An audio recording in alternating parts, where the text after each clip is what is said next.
Hey YouTube! Think come on, I'm just setting things up a wee bit earlier. My pal was late again. Leaving. So, we're on. Where is the chat thing? There's the cursor.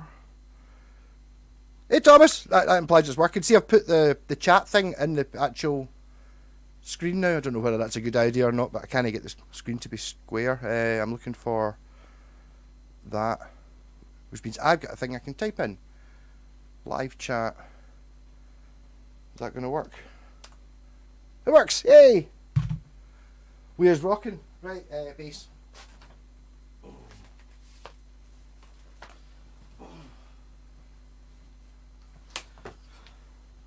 Had a moment earlier on where I thought the computer was overheating and was going to blow up, and so I turned it off, and it was like, but the noise was still going. It turned out it was my electric shaver that I'd kicked, and it was sitting on the ground going. She was sitting there going, "What's that noise?" I'm like turning off all the amps and stuff, trying to find it.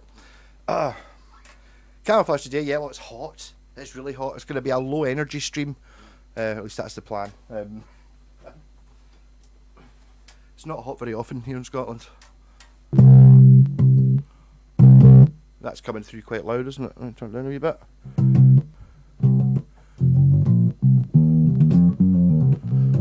Anyone noticing that the sound is significantly louder? Hopefully, now that I'm not using the... I assume one of you would have said if it wasn't working.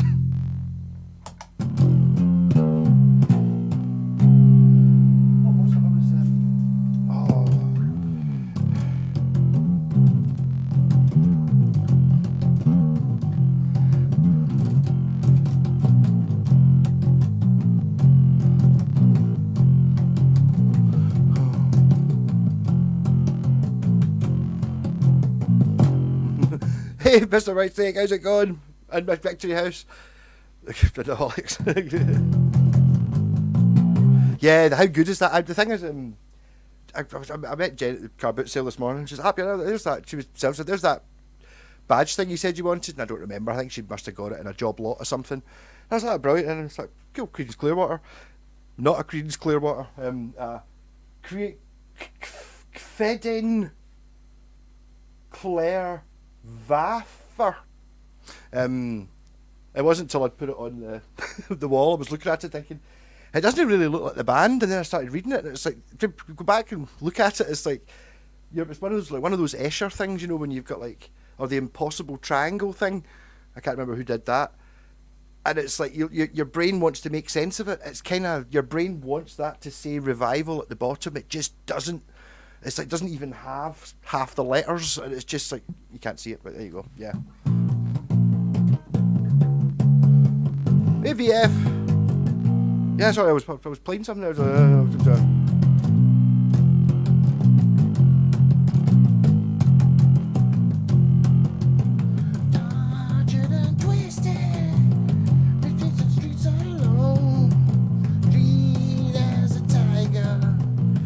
down the leader zone. Time to go to corner around. Don't you go to brother town. He's the only one he's told us round. Cause people take you. And he played, Johnny played. And Chase has a reason, but it's his only friend. The girls around him. And then the Jesus friend. Then you fell across the land. Then you do got a hand. Then you did it down this time. Johnny Blaze, Johnny Blaze, Johnny Blaze, Johnny Blaze. Very sweet.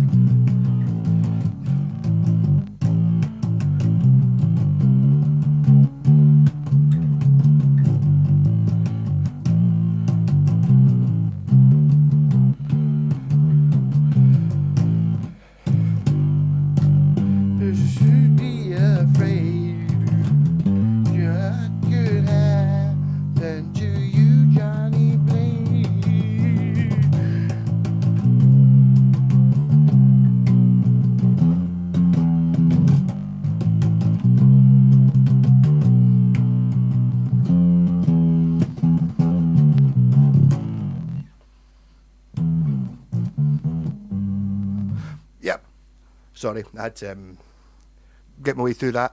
Mad stuff, didn't even know what that was. There you go. Yeah, Alex, how's it going? Yeah, the iconic bass is back. I'm doing a wee thing with this. You'll probably see a bit of it next week, whether it works or not. Holic practitioner of the holistic arts. Yes, Bucky time. Didn't buy a bottle. Turns out I've actually got 3 not finished bottles from previous live streams from various years, so I suppose I should take this one.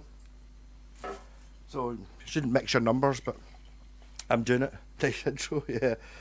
Okay, so it's number 18. I was listening to, I don't know if anyone knows, I put it away now.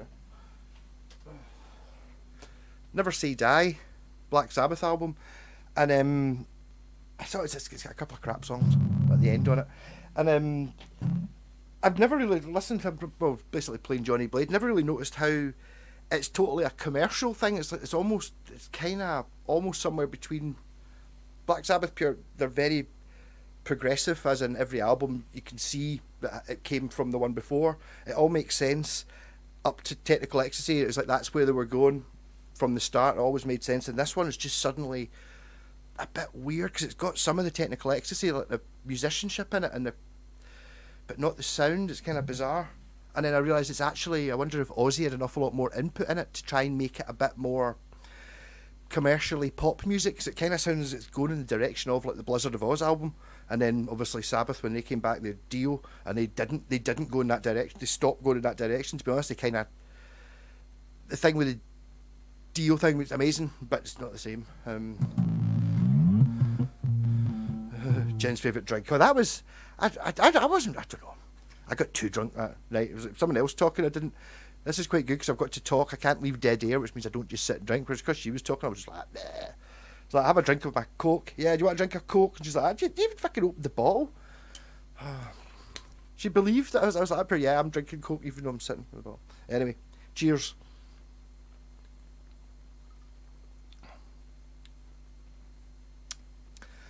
Got a bit of a tang to it. It's not too bad though. Oh. So who's bought new guitars this week? I was very what's the word?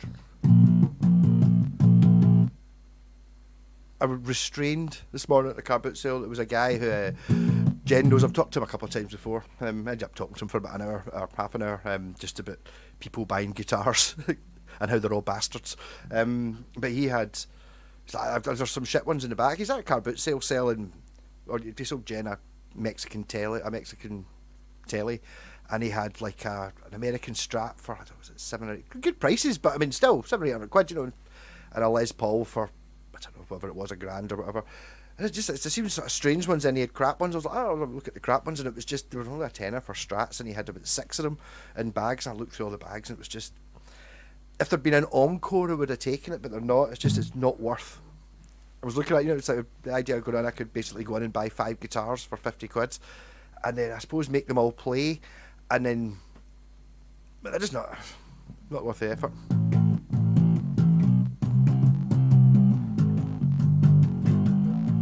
The story of the Gibson, man, I could do that. Do I do that live, or do I make a proper video of it? I don't know.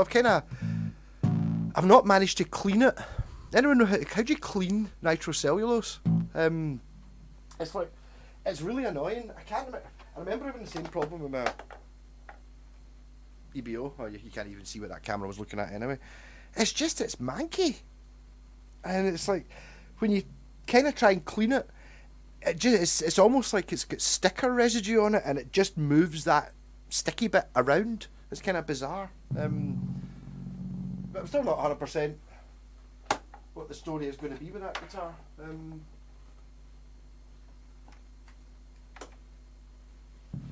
It's fun.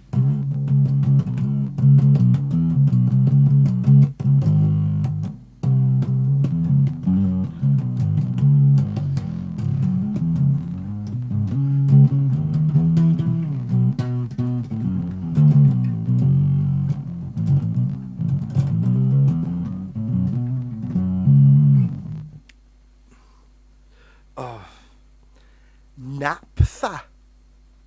I've not heard of naphtha, but it's like lighter fluid doesn't work. You're meant to use Zippo lighter fluid, actual, and it's actually Actually, in fact, it was the lighter fluid I've got is, it's like the video of telling you how to do it. The guy's actually got Zippo lighter fluid, even says Zippo on it.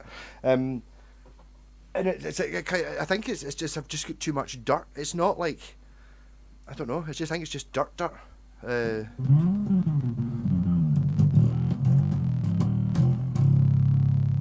No chips in. It's not a chips in there, Mr. Whitesnake. No. I do kind of. It's a funny. I kind of like the guitar. I always like the Epiphone version of that. The Les Paul. Well, it's a special actually. You got a Les Paul Special 2. Or I assume there was probably a Les Paul Special 1, which is the same sort of thing. I always like those guitars. They used to be like 110 quid, and they suffered from that thing that the cheapest in the range often do. You got them in black or red. That was it. Well, kind of like your classic Roadster. It's like that used to be denoted as a cheap guitar.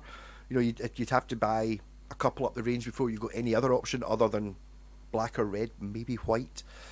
But white looks a bit good. And I always like those guitars. I'm never keen on the actual, the full fat ones. I don't know.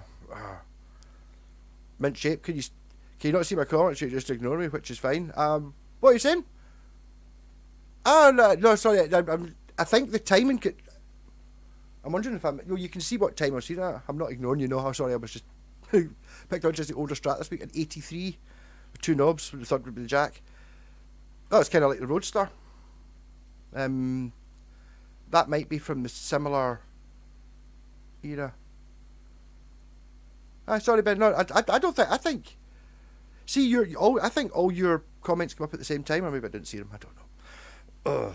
Dan Armstrong are cheaper to fit one less pot and output route, don't it save money? Well, yeah. I mean that's why the Roadster's got that. But I mean, it's like. Let's be honest, I wasn't really. How often do you actually use the 2 tone controls on a Strat? How often do you ever use a tone control anyway? But not having it, I suppose it's like that thing about, I don't know, maybe having a seatbelt in your car. It's like, I've not really used my seatbelt. Like, I've worn it every time I'm in the car, because it's a sensible thing to do, but I've not actually, it's not never really done anything. That kind of thing. It's about having it there just in case. You definitely need a tone control. There's one there, whereas if you don't have it, you're kind of like, oh.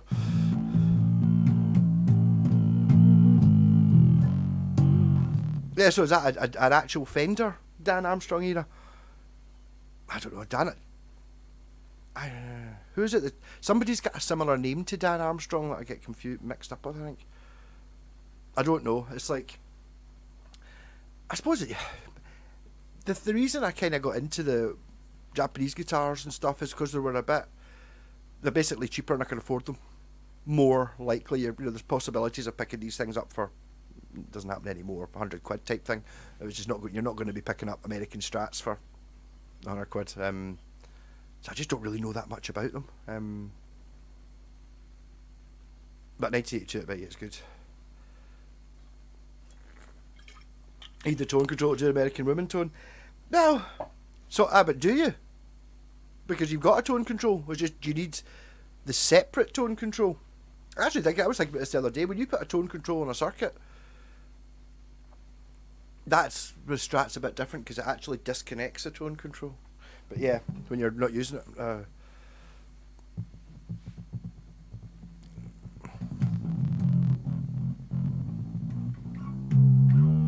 Dan Armstrong. Yeah, I've actually got a smoking a fag. I literally had to. As I was late starting last week, I was literally at Ronnie closing the door in his face. He's like, Pierre, in this Strat. Get out. Quite funny. So is it good? Would be my questions. I would expect it would be. It does seem mental when you start looking at, I was talking earlier on about to Ronnie, but it's the screws in his, I don't know, is it a Zenta? Whatever his old Telecaster he's got.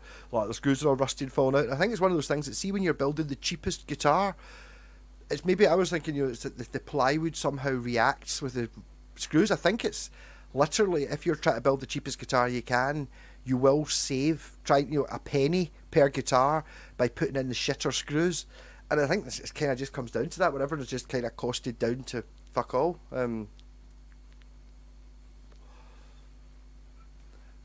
American Woman's Tone, that goes actually Garnet Herzog.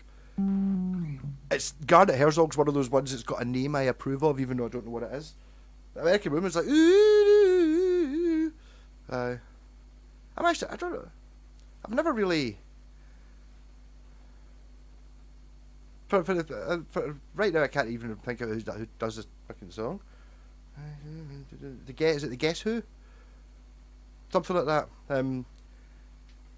They never had. I never bought any of their records because I never saw them. So that's maybe they weren't a hit, or they didn't break into the mainstream in Scotland. Therefore, they never appeared up. I can't even think. Is it the Guess Who? But yeah, pretty much fuzz. But it's kind of like the fuzz I like. There's very much. I see that there's actually more. There's another range of Temu pedals out. They're exactly the same, but they're in a different enclosure. But I've really been enjoying that. Like, you can't see it. This one, whatever it is, it just seems dead advanced, and it kind of it does that. I don't know if I can do it in the bass.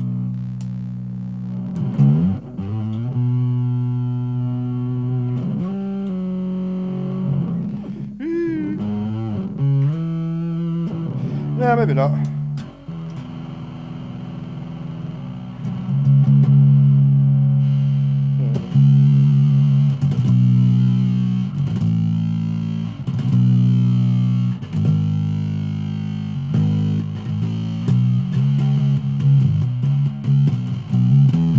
I'm absolutely loving playing this bass though.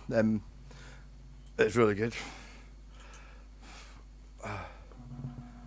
Bar band big shows is the bass, but use one great fucking tone. I take it some sort of. I'll have a look at it.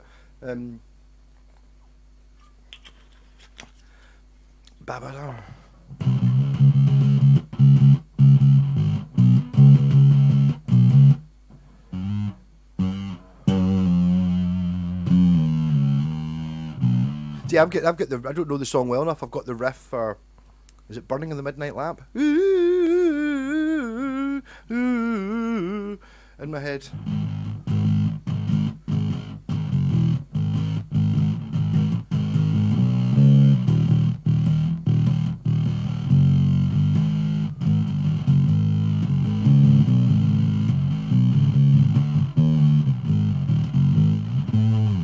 Actually, top fans, I might be. Can you actually see it?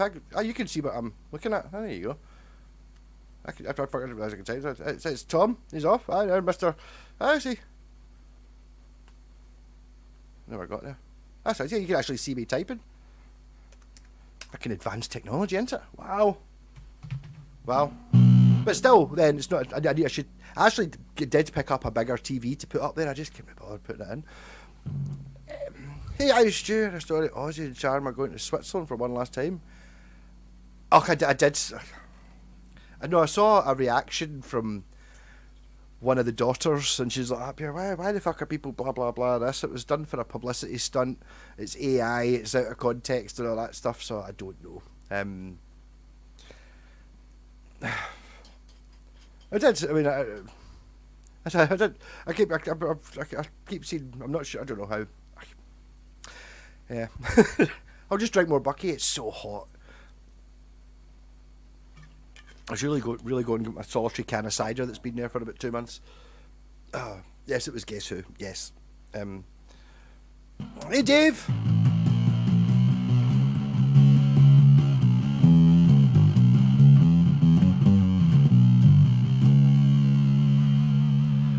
Not the Who.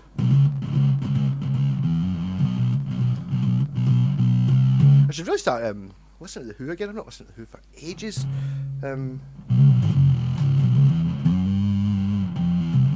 It's like when you go back to these things when you're playing. Obviously, I'm still finding that with the Sabbath stuff I used to love before I could play any of it. Now you play along and you go, oh, it's like there's so many more bits that I never really understood why I liked it. Now I kind of go, oh, I see what it's done there. That's pretty clever. What's it?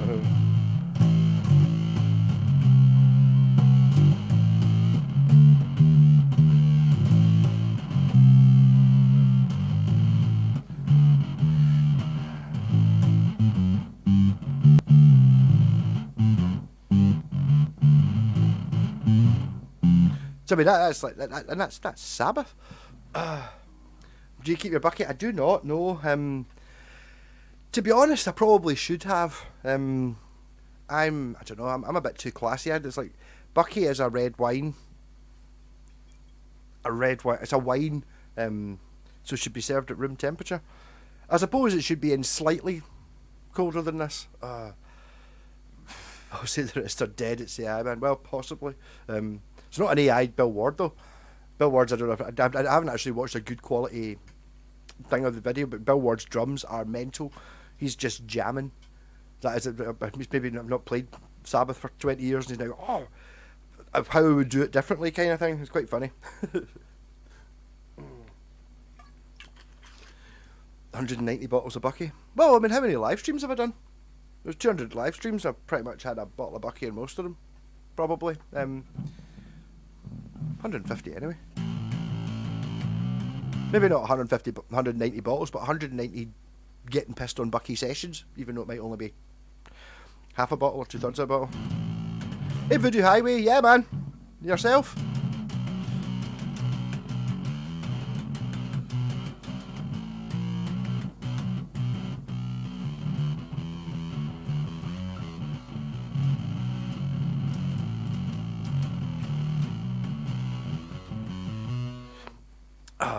Thing I need to do with this bass is I got my pal David, he gave me a set of Roto Sounds. I don't know why I've got them. There's only 3 in the packet, so the extra string is not the high string, and it's just not as good as the other ones. It kind of goes to show how good this bass is, though.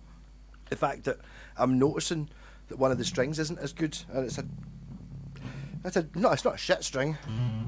It's just not quite.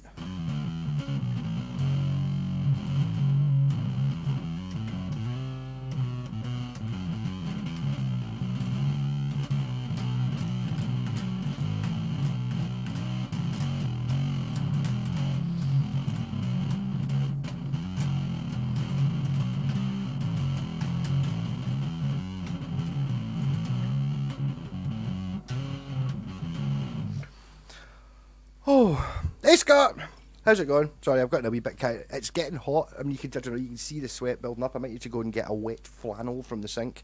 I've been trying to play the bass the last couple of days, and having to stop. It's like just pure. I decided I wasn't willing to insult the internet with a topless stream, but I mean, I really felt like it. Oh.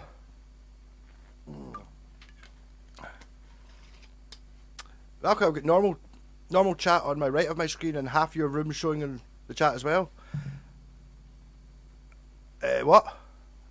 Hopefully, well, it's kind of the screen only kind of goes to there, but I put the chat on the screen. If that's not a good idea, I can probably move things about.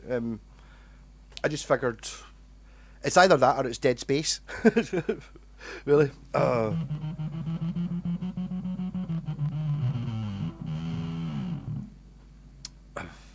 Sniff some paint out of a bag. One's never sniffed out a bag. No, bucky's good. I have not tried the bass through the vaporizer. I don't.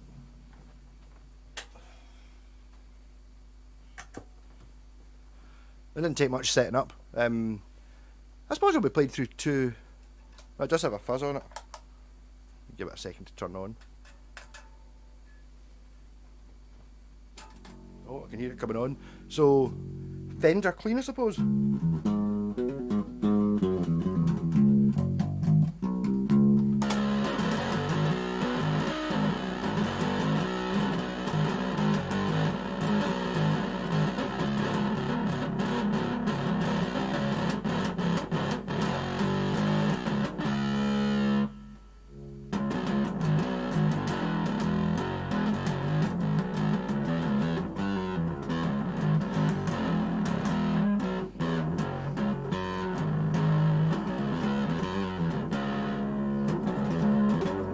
It's a little bit trebly. Maybe I'm going because I'm going into the bass input or the treble input. The what's it called?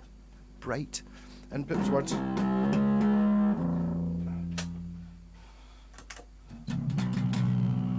So yes, I've tried it through the vaporizer.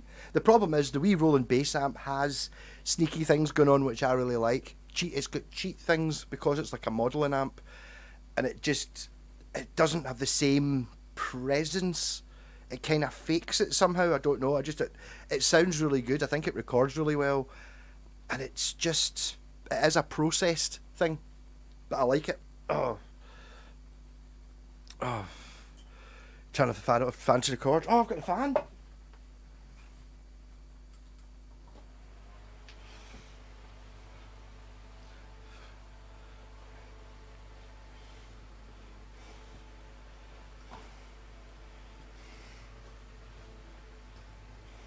Totally, that fan paid for itself in the thing. I mean, I hope it's not. No, I don't think there's that much noise coming from it, but what a difference it makes. Oh, Bucky is like medicine. It totally is. No. I don't like the noise. It does seem to have stirred things up a little bit. Bucky, it does. It tastes a bit like Benylin, if you ever remember. It's like cough syrup or something like that. Yeah, well, been coding a ZX Spectrum. I don't know, to be honest, like you're talking about, I've never really done a video on the YouTube channels I watch. I don't really watch any guitar A1s. I don't really know why. Maybe just got spend too much time doing it myself. But it's like I've been I do occasionally watch things on the Spectrum. I never actually had one. It's like homebrew games now. People are making. Did someone not do? He makes Sonic the Hedgehog last year or something. I don't know. I found it interesting. It's just when someone's really enthusiastic about something, you kind of get, oh, I know what a ZX Spectrum is. This is interesting. I don't know why.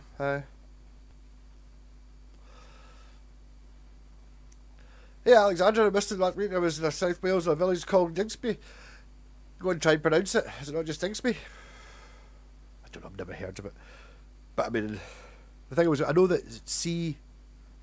Double L means it gives a but there's not that double L in it. They're only wearing a roadster and a strap. Well, yes. Chat show's fine, but it's now in half. Well, I can move over a wee bit. I might lose you. I do have a little bit of leeway with it. What if I move me over? See, like you can see there. At the bottom, I don't know, can you see the arrow? Just here. That's only how wide the screen is anyway. So, I mean, you're not really losing half the room. You're only losing... I have to grab that one. You know, there's the rest of the room. I might be able to make that smaller. I thought it was good for TV. I'll mess about with it. I'll get it right. It's annoying I can't get rid of the thing at the top. There's a way around it, but I can't type into that, so I need to open up my own one in front of that. Yeah, so I can see it. Oh.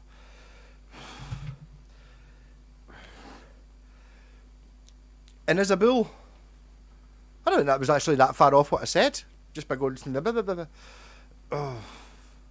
Attempt to make a homebrew based on a podcast to listen to, a bit of a gift for them. Alright, cool. And Isabel. Yeah, it's unhissable, but I know I'm Welsh and I live near there. Well, there you go. Yes. But there's some things that are just, I don't know. I mean, is that actual proper Welsh language stuff, or is it? I mean, there's a place, Milngavie, in Glasgow, which is spelled Milngavie, which is pronounced Mulgai. There's no way you would know that unless somebody told you. I don't push it right over behind your sofa. I can't. The thing is, I have to make it much smaller. Well, I can't see it anyway, so I suppose if you're looking at it on a big screen, or if I make it a bit smaller, that way, I can move it. So that's it. Well, there's I can put it there. I can move that down. There's less space. I just try to read it so anyone watching can actually see it. See, I can't make it deeper. I can sort it out. Fucking difficult. Oh, do that. I can fill up the space there with the vaporizer. There we go. Right, I'm not going to faff about with it anymore. I'll have a proper think about it and try and work out how to do this the best way. Oh. Proper Welsh.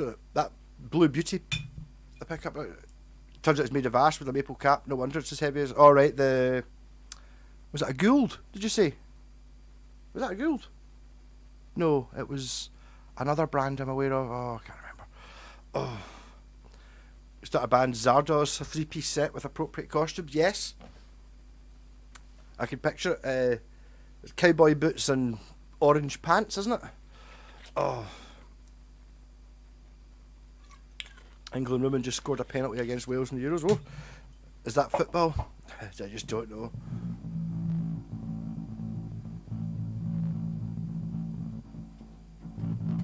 Check out the alien stash tin.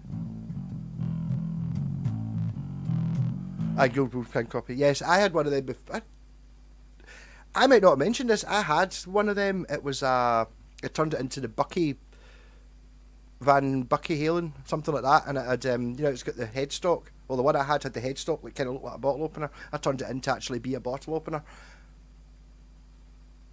but it wasn't the original neck from that guitar, because the original neck from that guitar was the most twisted thing I've ever seen. It was 1-piece maple. It was beautiful. It was so thin. I totally forgot to mention that. I forgot about that guitar. You said I've not seen that one.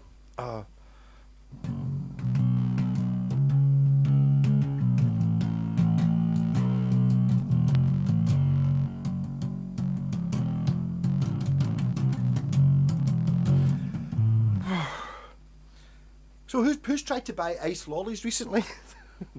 I tried to buy ice lollies. Ellen didn't have any. They were all expensive.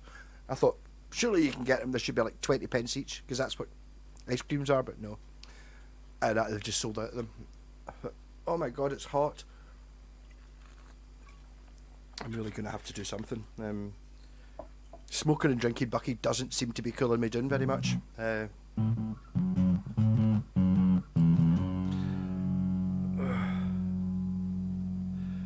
Some of the Gould stuff is decent, depends on which factory they bought them from that week. There might be an element of that, but the thing is that they've always been... I'm not really sure. For some reason I think they might be French, or like a French import. I don't mean they're made in France, but I mean this is a Gould, and that's one of the ones when I was saying I was looking through those shit Strats earlier on. There'd been a Gould in there. That's a tier above. That's not the... Okay, I can probably make it play. It should be quite good. But you just don't know. My pal around the road's got a Gould. It's kind of like one of my favourite Les Pauls, actually. It's like purple, a dark purple to black burst thing, and it's really good.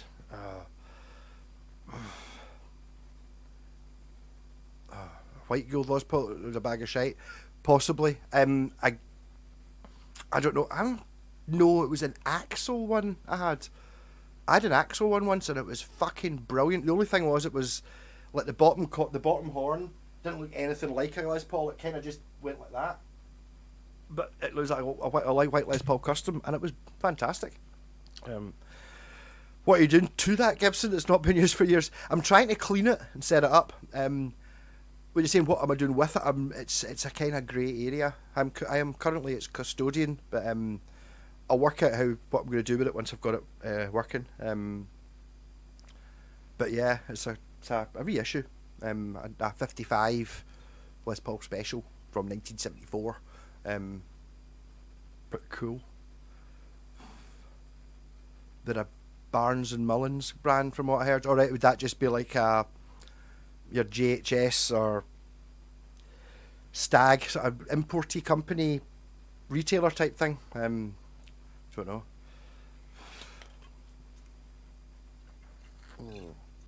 Yes, I need to work out. I'm going to give me 2 seconds. I'm going to get a towel because I'm sweaty, Betty.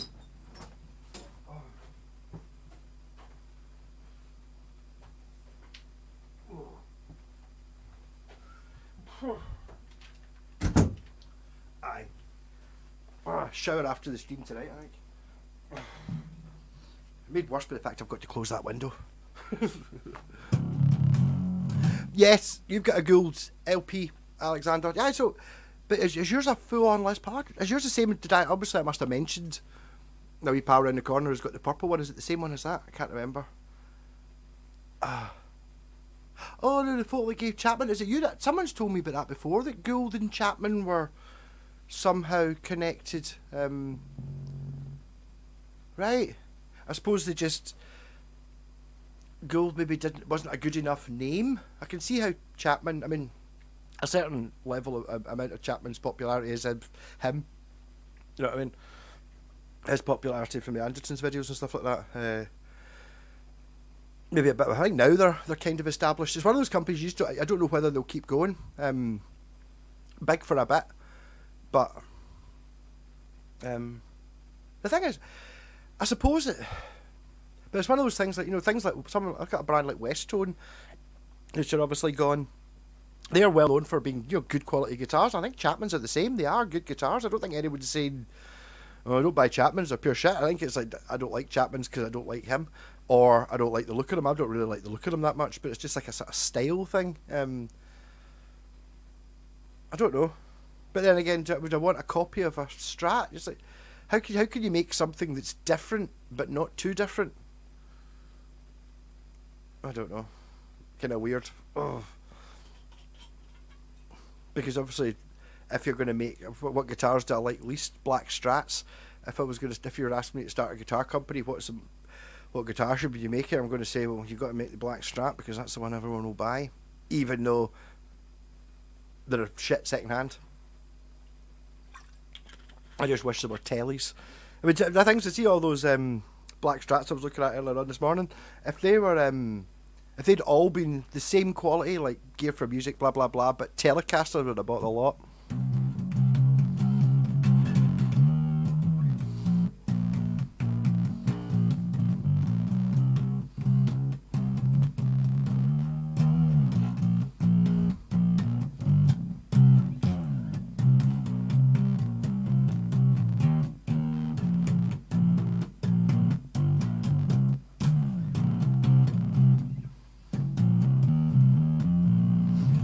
Anyone hear Geezer's Butler bass playing at the beginning thing? He was awful good. He was playing an awful lot more. I think he was playing an awful lot more because Bill Ward was playing the drums, and I think you could kind of see it a little bit with Tony Iommi. He was sitting there, and it's like you could see him just going, "Oh, I remember this," where it was like when they were playing like as a proper band first time through. They were still jamming and exploring and doing things differently and performing. Whereas obviously I think whenever they got the last run with the Faith No More drummer and stuff, he did the thing from the album sort of thing rather than because it's his own thing doing it differently every time. And I think it maybe fell into it because the drums were the same every time, the bass was the same every time because the bass went with the drums, blah blah blah blah blah. Whereas suddenly it's like Bill Ward's doing different drums, so Geezer's doing different bass, and it's like, oh, it's exciting. I wish I'd recorded some of that shit. I suppose I never really knew, but I mean, obviously the technology was there. They should have been recording. Just thinking back, how much would it have actually cost to record, even if it was just soundtrack? Just like a couple of gigs every tour. Do you know what I mean? For like, if you're doing 2 nights somewhere, just record it anyway. Don't get the record company to record it or do it. Just physically one of the band members or just the actual group members just pay, I don't know, whatever, £500 to get somebody to do it. Do you know what I mean? To buy a fucking tape recorder that comes out the desk and somebody to mix it. You know what I mean? Just so you've got these things. But they never thought of these things. I think when it was like the black and white shit, when they get rid of all the black and white stuff from the BBC, when all the Doctor Who's got lost and all the Top of the Popses, because I mean the Beatles were on Top of the Pops 10 times and all that and stuff like that, but the BBC, when they moved on to colour film, they just threw away. They recorded over the black and white film with other stuff because it was just shite. Who's going to want that? The Beatles. You're proper. Yeah, no, yours is a good one, but again, the Gould thing, that one I had, it was almost like a fundamental mistake with it. I don't think it had been damaged. I think it was like a flawed from the factory thing. It was just it had a one-piece maple neck and like the thinnest neck I've ever seen. And it's like, if you're going to do a thin neck, do the Ibanez RG. I'm not pointing at that one, but a more modern Ibanez RG. It's like 5-piece. Do you know what I mean? With different grains going different direction to make it strong enough to be thin.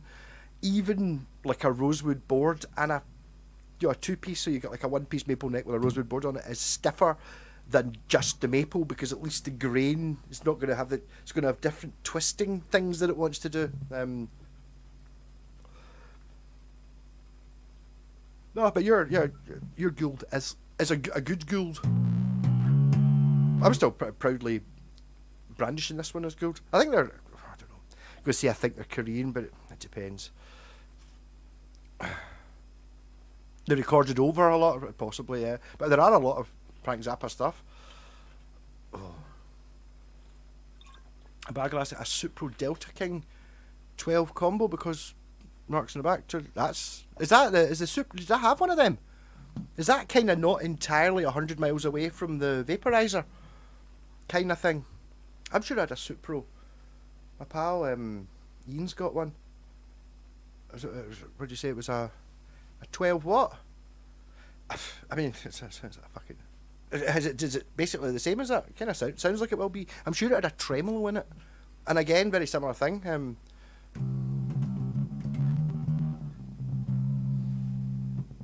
So, I mean, there are, well, assuming it sounds good. I mean, I think Supro, I'd imagine it's probably, well, I don't imagine Supro the brand, it'll be owned by Fender or somebody else will own it by now, but it could be cool. Can't believe how nice it was going just in a second hand shop. I think it's a strange thing with the fashions of guitars. I think that's in the 90s, people want PRS type things, or even like the Super Strat. That's the modern thing, and it's like some things are going to last. If you're churning out Black Les Pauls or Tobacco Sunburst Strats, they're maybe not the most popular guitar just now, but they're always going to be in the top 10 sellers. So trying to add things to get something new, I don't know. Oh. Frank Zappa recorded everything he ever did at home and around friends. Yeah, I mean, I suppose you're going to record some shit, but you're going to get magic moments. Do you know what I mean? Oh. But there must be bits when even if you're just in a band, I mean, they're obviously, as I said, they're jamming it out. There must be ones that goes, fucking Snowblind tonight was pure amazing, that middle bit. What was it we did there? So hold on, I taped it. You know what I mean? It's like, oh, how did you tape it? It's like, I took my Philips fucking stereo cassette deck and stuck it into the desk. We've got it. Do you know what I mean? Even at the bare minimum. Or even, that kind of thing. Because, I mean, some of the bootlegs you've got, I mean, I'm pretty sure Live at Last, that's kind of recorded with somebody with one of those Sony tape decks and a mic holding it. You're like, surely you can do it better than that if you're not having to try and smuggle the equipment in. And even then, okay, there's obviously going to be record company problems with trying to release it properly, but at least you've got it, and you can spend time with your lawyers working out how you get the money for it. Oh. Mind you, that's a thing about, I don't know if anyone's a Saxon fan. That was when the guitarist got sacked. It wasn't that long ago, was it 2000 and something? And he'd recorded I think they did a set at Download or the Monsters of Rock or something like that, and he'd recorded it himself, and somehow it had got released unofficially because they just went like that. Fucking pure betrayal, you know what I mean? He was recording the gig like that properly himself, and it was him that did it, and it ended up getting leaked, and he got basically sacked. I think somebody offered him 10 grand or something like that, and he just took it, and it was like, oh. So I kind of feel a bit sorry for that. I think it's Graham Oliver, I think, the guitarist. Oh.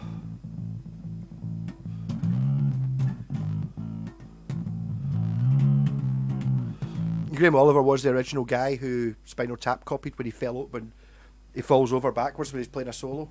It was I think he said was it Denim and Leather? Oh, this isn't C.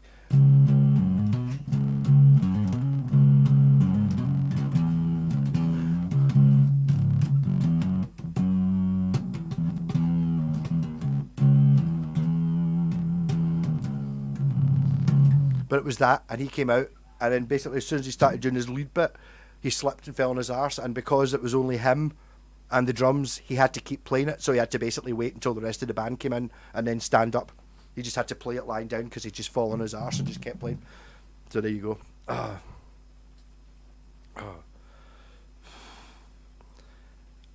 Anthony Seaman. We're not talking about Steve. I hope not. Is he? Is that? I knew it was Oliver and Dawson. Yeah, he did kind of look a bit strange. I don't know anything about that. I don't know why he left. But I do know that he was partly to do with the songwriting, and he would write songs intentionally so at the chorus it would go so that he could play open notes and do that, play it with one hand. So it'd be like we're playing the verse.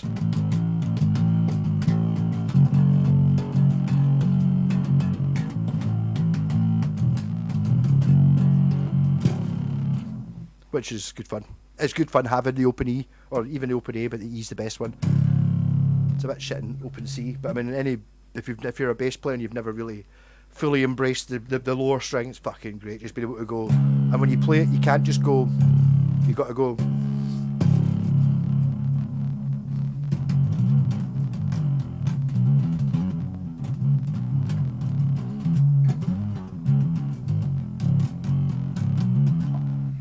I think Saxon are still going. I have to say, if you get a chance to go and see them, if you're in Britain, go and see Saxon if you've never seen them. Bet you fucking like it.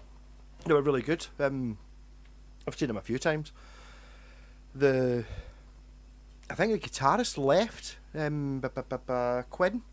Paul Quinn left a few years ago, and they've now got the guy from Diamond Head, and he's quite mad. Works with a film crew for Saxon. Biff is a very nice bloke, as the rest of the band. I thought they were, yeah. I mean, they hung about after I met them, and I've got to sign my record, and I've signed my denim jacket. I've got my strong arm of the law with the RoboCop badge thing, and then Saxon signed it, and one of them wrote, was it Quinny? Wrote fucking strong arm of the law on it as well, because it's obviously got the thing. Brian Tatzler. That's your Diamond Head guy.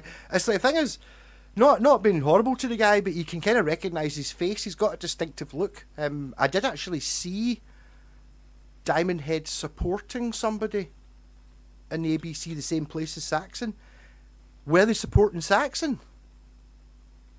It's possible. It's possible they supported Saxon, actually, so maybe they were when he retired. He couldn't do touring anymore. Nibs, the bass player, is a complete lunatic the best way. He was a bit weird too. He was the only one. He was a bit kind of mental. Yeah, no. The thing that's amazing about Nibs, the bass player, is like, right, he's a good bit younger than the rest of the band. How come it's very, very, very obviously a drawing of him on the front of the first album cover, eh? Even though I think at the time he's only like 2 or 3 or something, but I mean, it's totally fucking. He just looks exactly the same as the drawing of the Warrior thing on the front of the first album. That album's fucking amazing. What's the one with the acoustic in it? Is it Frozen Rainbow or something? Fucking amazing album. But Quinny's the one that and he was kind of going through an Ali G phase at one point. He was wearing like sort of yellow skiing goggles and a yellow sort of ski cap thing and a beard. And we were sitting here and I was like, blah, blah, blah. I was talking to my pal G outside. I was like, yeah, I was like, I look a bit like Ali G. And he tapped me the shoulder and was like, did you just say I look like Ali G? I was like, pure shock, but he was absolutely pissing himself laughing. I don't know if he still did that after it. Maybe that was what he was trying to do. He's a lovely guy. They all were.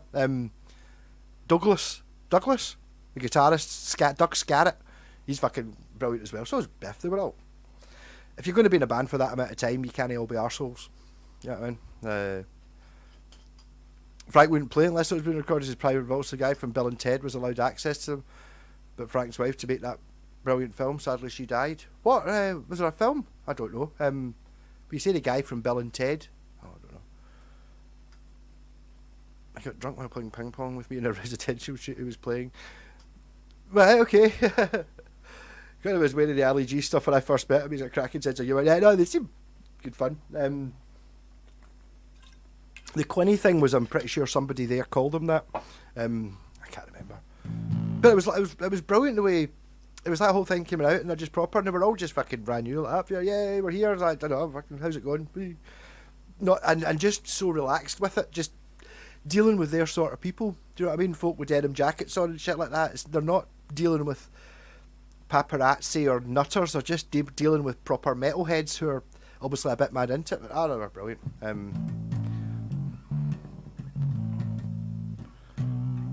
Can't be DM. I don't know if I know that one. I need to listen to Saxon a bit more again. It's just Saxon have got a ridiculous. I don't know. Do they have a greatest hits? Oh, I'm assuming they've probably got a greatest hits, but I bet you their greatest hits is fucking brilliant. You know, imagine like the 10 or 12 songs Saxon greatest hits.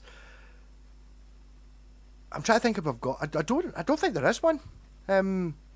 Or there's not a famous one like the Nazareth one, you know, or the Wings one, which is, you know, it's like I think a fantastic greatest hits albums that are just like pure. Oh, I don't know, maybe give them a shot. Here, just get this first, you'll fucking love it. Stones, Hot Rocks, you know what I mean? Doro, but if Doro is short for Dorothy, that's amazing. And I live chat I did in Shepherd's Bush, the most metal gram about. She was amazing. Oh, she was brilliant. Yeah, I didn't meet her, but the rest of our band were, I think they were supporting Saxon, but we were like. I remember we went into that, me and my pal Gino was like, for some reason I recognised how they did a song and it's like we are all or something like that, and it was them, and she was fucking brilliant. But it used to be I had a record called Warlock, and I basically bought it because it had like a sort of mad barbarian woman wearing a leather bikini on it. That was Doro. But our version of the Saxon do a Faith Healer, but Doro do an amazing version of Breaking the Law. Not Breaking the Law. Is it Breaking the Law? Is it down? No, it's Breaking the Law, yeah. So it's kind of like acoustic-y for a verse or something, and then it builds up. Was it Breaking the Law? It was definitely a Priest song, but it was fucking brilliant. Dorothy, yeah, I suppose spelling it with 2 E's makes it sound a bit more exotic, but I mean, it's amazing how it can go from, how a name can go from Doro, pure, you know, it's even signed, when I say it's signed on the back, I'm pretty sure the bass player signed it and then in brackets put Doro's bass player. Maybe he was just a tour bass player. She joined Saxon on stage for Denim and Leather. She very well possibly could. What is the video I'm thinking of where Doro's in it and Blaze Bailey plays Fear of the Dark with her? That's fucking brilliant. Yeah, she does. And it's some sort of metal... I don't think it's whacking like a small place. Leather bikini, Mr. Whitestick, yeah, totally. And she must be. I mean, we're talking. It was what 12 years ago. I mean, she must be 70 now. But I mean, she just you know you get people that, regardless, and you don't know anything about them, but just regardless, they just look like. They're nice, you'd like them. Do you know what I mean? I'm not saying, you know, like you're gorgeous regardless of whether she's wearing a bikini or whatever. You just get folk that have got a face, you think, they look like quite a nice person. She just looks nice. Not nice, you know what I mean? And she was funny and a good singer and a bit kind of, I don't know, a bit kind of weird. Doing a Red Sonja thing. Well, the other band were Hell. The lead singer stood next to me at the urinal backstage. He was dressed as Jesus in corpse paint with a crown. That sounds good. When you say Hell, you mean the band was called Hell rather than, you know, they were shit. What was the band? I watched a little bit of it. Battle Snake. Check them out. They're quite funny. Sort of Australian Iron Maiden-y type thing. Hell, I've never even heard of them. I don't know, I tend to forget band names. It's not. I think I would probably remember that. I would remember Hell because it's a memorable name.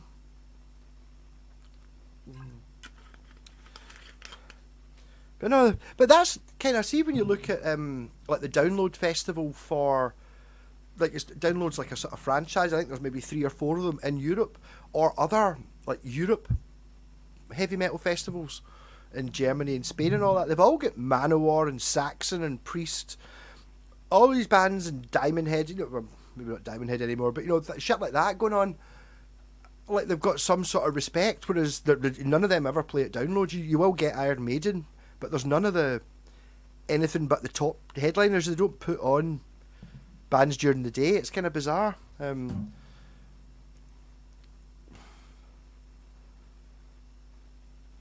How are you a fan of Wasp? Friday, July the 25th. What do you mean, album one alive? Oh, right, they're doing a version of their first album. I remember one of the worst records I ever bought was a Wasp live album, but now I quite like them. I like the guy's vocal line. Kind of reminds me a little bit of Noddy Holder. I've now got We Are All. I'm a wild child. But it's like, I wanna be I wanna be somebody new. You say breaking bright at last.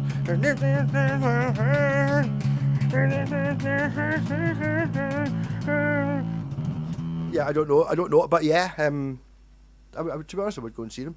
Where are they playing? Glasgow Academy. For some reason, I think I'm going to see Blackie self-censors his lyrics now since he found Origin. Right, I don't really know any of the words they rock. They are, yeah. I mean, I always thought they were a bit silly. Which they're a bit silly. I don't think that's necessarily a bad thing. Do you know what I mean? It's like it's not. I don't know. It's one of those things. I think even when you look at something like Cradle of Filth, it's like it is silly, and they think it's silly, and they're doing it because it's silly, but they're playing it serious, Spinal Tap style, so it makes sense. I don't know Raven, but I think it's an awesome name for a band, and I think I can even picture one of their album sleeves of it's like a drawing of a guy going with getting attacked by a raven, perhaps. Silly metal is good. Yeah, I mean, I just never. I didn't have access to it. My access to records was looking at ones that I could pick up for. I was getting them for 50 pence a pound each in record fair in town, so it was like it depended what was there. So if I did see something like a Wasp album, it wasn't going to be £1. It was going to be a fiver because it was a sort of rarer, so I'm not going to buy it. Religion and politics doesn't get dafter than Gwar. Yeah, I don't really. Well, I mean, it's Kiss, isn't it? Do you get Kiss? I don't know. I mean, even look at something like when Van Halen. I was watching a thing on Black Sabbath, and it was some podcast thing. And, the guy was talking about Van Halen were supporting him, and it was like just a completely different thing. And it's like, yeah, but I mean, it's kind of, you can sort of see where Wasp and Gwar and that, and well, maybe not. Maybe Kiss did it first. That whole. Yeah, we're here to have fun. We're musicians. You know, even Sabbath obviously there to have fun, but they're fucking musicians, and they're pouring their souls into it, not partying. Then again, you get someone like Slade. I don't know. But yeah, I don't know Gwar. I've seen them, and it's kind of hard to tell what it is they're doing.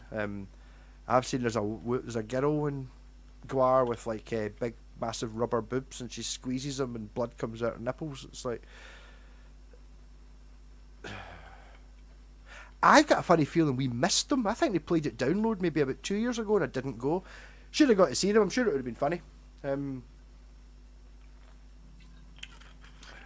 Depends how you want to be funny. Didn't go and see Steel Panther either again. Not my kind of humour.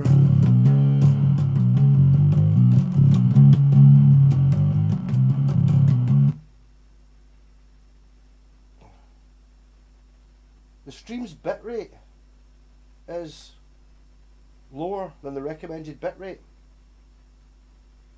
Is it working okay? So I don't know what to do about the bitrate. That maybe I just don't have good enough internet. Sweet were Sweet were brilliant. They do have I saw them on 12. Them and Slade actually playing the Christmas thing. So that was the 12th of December 2012, and they were fucking brilliant.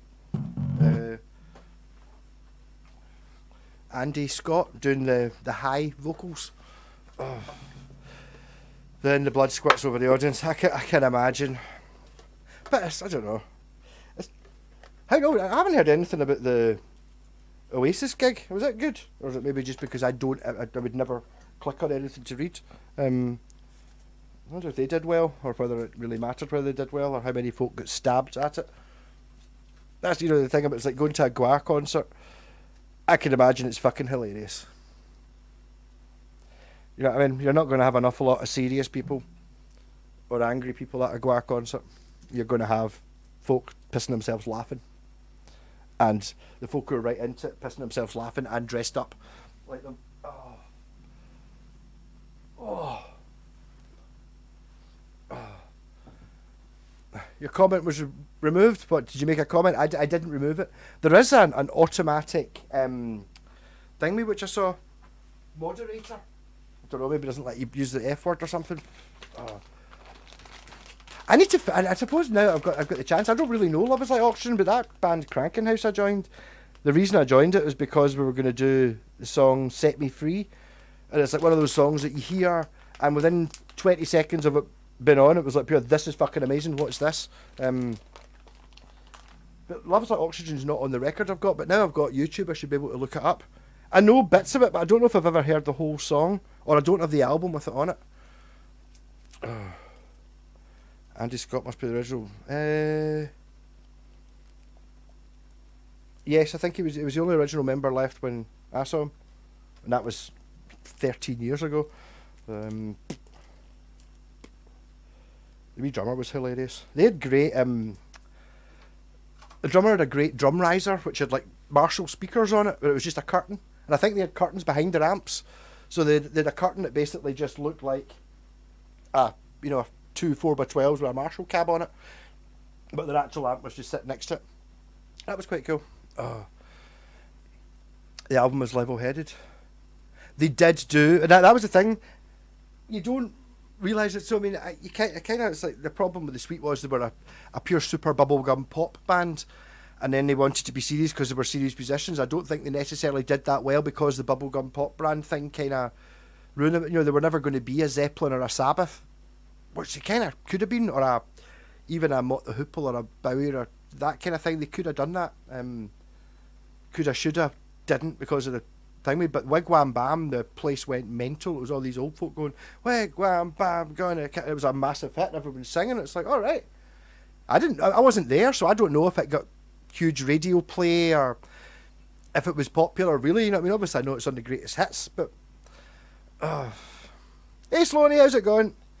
I managed to stay alive long enough for you to join in, so that's an achievement unlocked.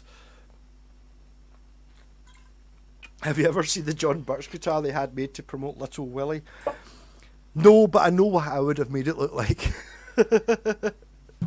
Set Me Free is on it, is I on Sweet Vanny Adams, yes. I saw that in a charity shop in Kirky. This is about a year ago after I'd been in Cranking House. So I'd never seen the album. The Sweet albums didn't sell here, so I'd never had any of the. I did have. So, I mean, I bought them when I saw them. I got the one. They're a puppet. It's like a double album, and one album's good stuff, and one album's is it Mickey Chin or Mickey Chapman, the pop guy with Wigwam Bammy type shit, and then the second album's like rock stuff, like a double thing. And on the front they're like puppets.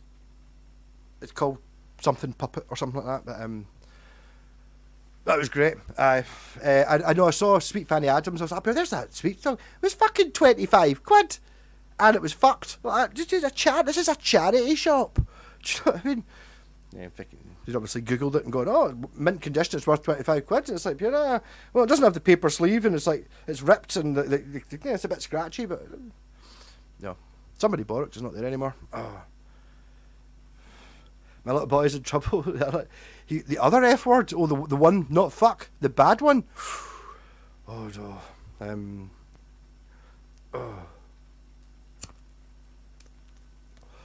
I almost had it there. The name of that album. Something up. Oh, I had it in my head. Oh.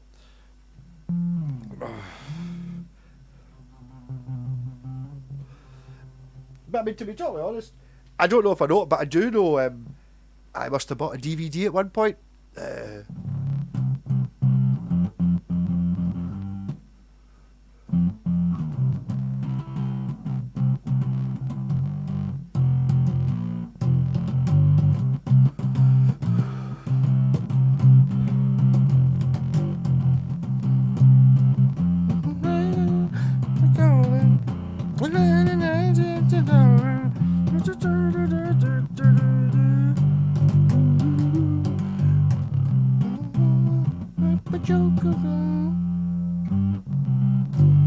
Papa Joe, rumba rumba, hey Papa Joe coconut. Papa Joe, Papa rumba rumba, hey Papa Joe coconut. Papa Joe, hey Papa Joe. Yeah, it's got in the video, which is bad. The guy's playing a Dan electro bass. The bass is pure super bendy. Oh. Yeah, Papa Joe. Well, hopefully that you got Papa Joe before I started singing. You realised that was the song I was trying to work out. I'm playing it in a detuned fuzz bass, but I liked them. I seem to remember the DVD I had. It must have been some sort of documentary, and it didn't have whole songs on it. Remember, you used to get that. It was like, I think it was probably from a VHS that could, it'd been released on DVD when DVDs were a thing for a tenner, and it was because I remember they were talking about how Lover's Oxygen is their best song, and it played snippets of it. They never played the fucking song. So that's like, but I didn't know about that. Obviously, you've got what's it?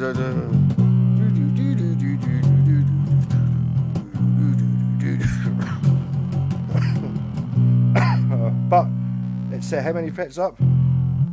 F sharp to E.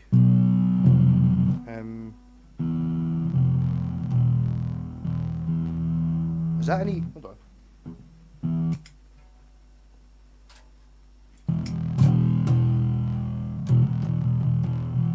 Off the Record might be the album I'm thinking of. No, the album's called Strung Up. Yes. Totally, I think I might have Off the Record as well, but no, it's called Strung Up. That's why they're. I think did I not even say a minute ago something up, strung up? It flashed in my brain and I get distracted. Yeah, no, it's totally strung up. Don't really remember it, to be honest. That was Band no, not Band in the Run, Fox in the Run. So that's E. So it's in G. So E.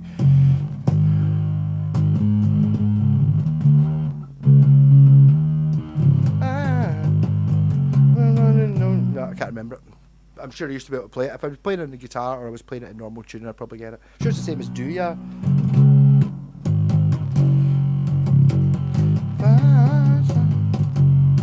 Night away.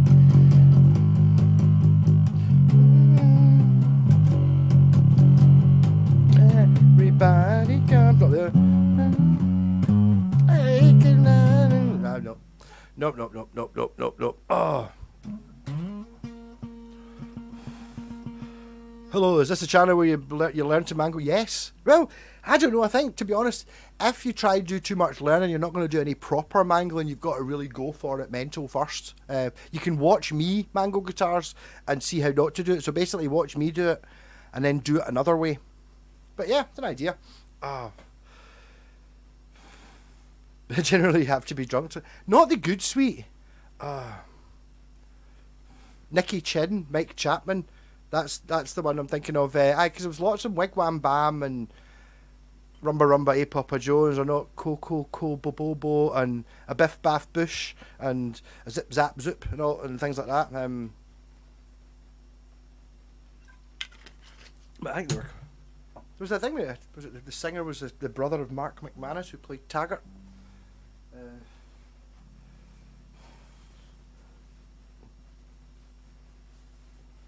I always think it'd be quite funny to look at I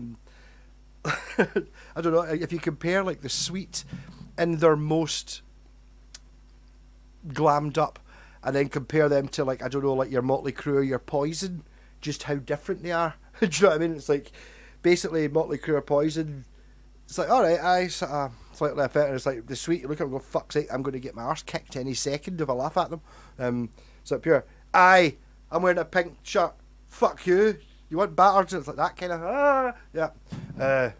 I look like this to get the birds. Something to say about it? No, it's fine. You look great. AX Paps! Hellraiser Action, yeah, I remember I had a Def Leppard greatest hits, and the only song I liked on it was Action. And then it was like, they've only got that one song I liked, Action, the first time. This is, 30 years ago I listened to it. And then later on it was like, it's the Sweet, alright, the Sweet one's much better. So the only Def Leppard song I liked on the greatest hits was a Sweet cover, and the Sweet verse is much better. A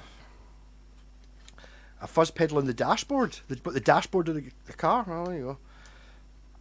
Mike Chapman wrote so many racing tracks. I don't know. Who's that I'm thinking of? I think I have a Mike Chapman solo album. I think I might. I never really knew who he was. It was obviously 10 pence or something, and I liked the cover. I just remember it being him. It's like it's like silver, like one of those embossed silver records. It just looked an interesting record. It can't be brilliant, otherwise I would remember it. So you could actually play. Yeah, I think there were. I think there was there were problems with that with the Sweet at the start when they were doing, some of the wigwam bammy type shit where it's like they would turn up at the studio and Jimmy Page would be there, and it's like, the fuck. You know what I mean? A lot of people will get the professionals. It's fucking AD&E. I can play that. You know what I mean? It's like we're good enough to do that. And I think that was like maybe what that strung up thing was, that they were like pure fighting to actually, we're going to go out and play it live. So I mean, just let us record it. Mud and Susie Quattro. Oh, Mud. I don't think I've still never worked out how to play Tiger Feet, but that used to be a favourite for me and my pals when I was a teenager when we were drunk. Mud. Just Tiger Feet. Don't know any of the other songs. That just happened to be one of the records my mum and dad had. A lot of Susie Quattro songs, the decent Smokey stuff. See, I don't know Smokey either, but I do know the guy. I remember my dentist, when I was getting I was kind of going under on the anaesthetic, talking to one of the assistants who'd given him a CD. He's like, up here, but listen, that Smokey CD, the guitar, it's fantastic. The car is fantastic, and me like up here just drifting off into wilderness, going, Smokey, I've never heard of them, but I've seen them. They kind of look 70s, look a bit like the Eagles, so I assume they're from that. I don't know.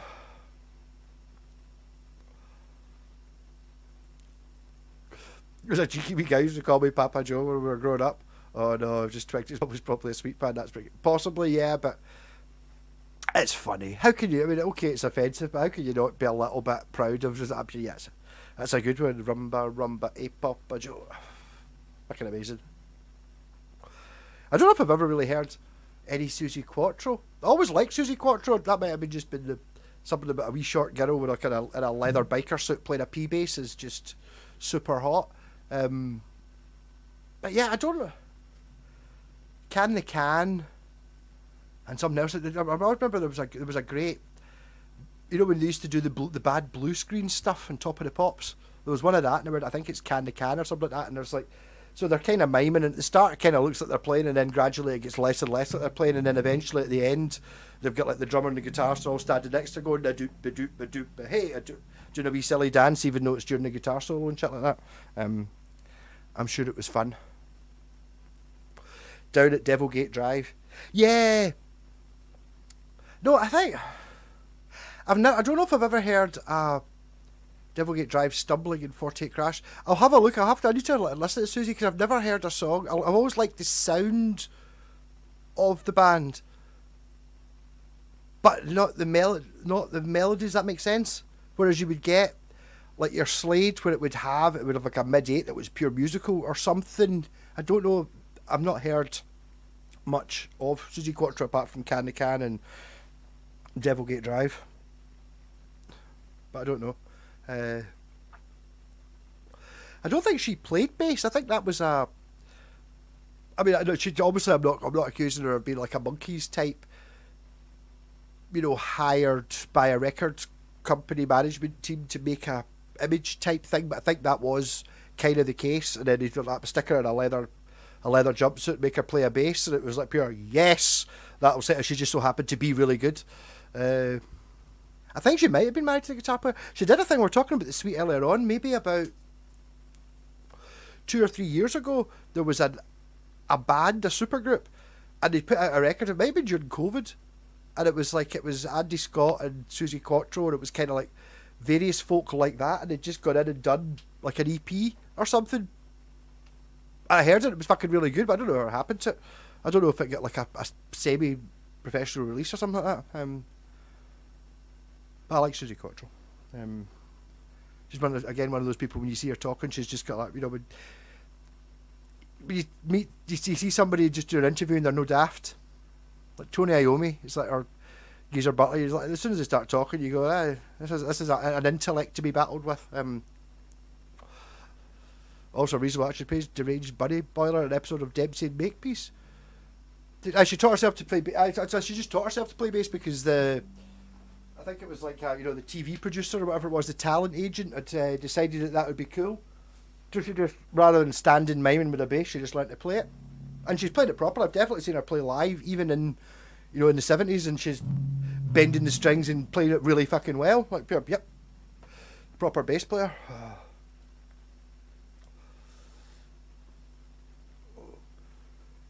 Dempsey and Makepeace.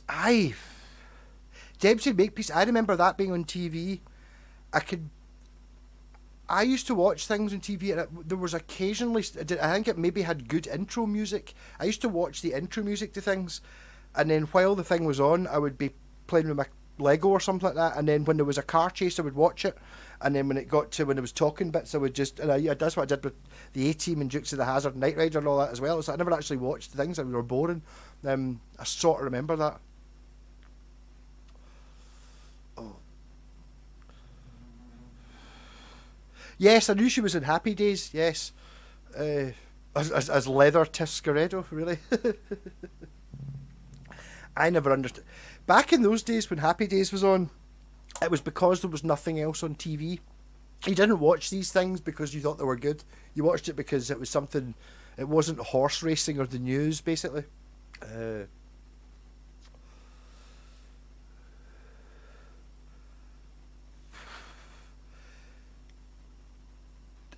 Whitesnake, I have no idea what you're talking about there. They were called the Pleasure Seekers.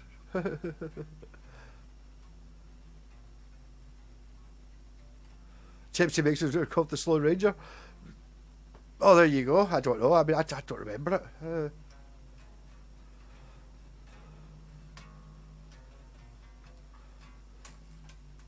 Who does put? I think there's quite a delay on the chat.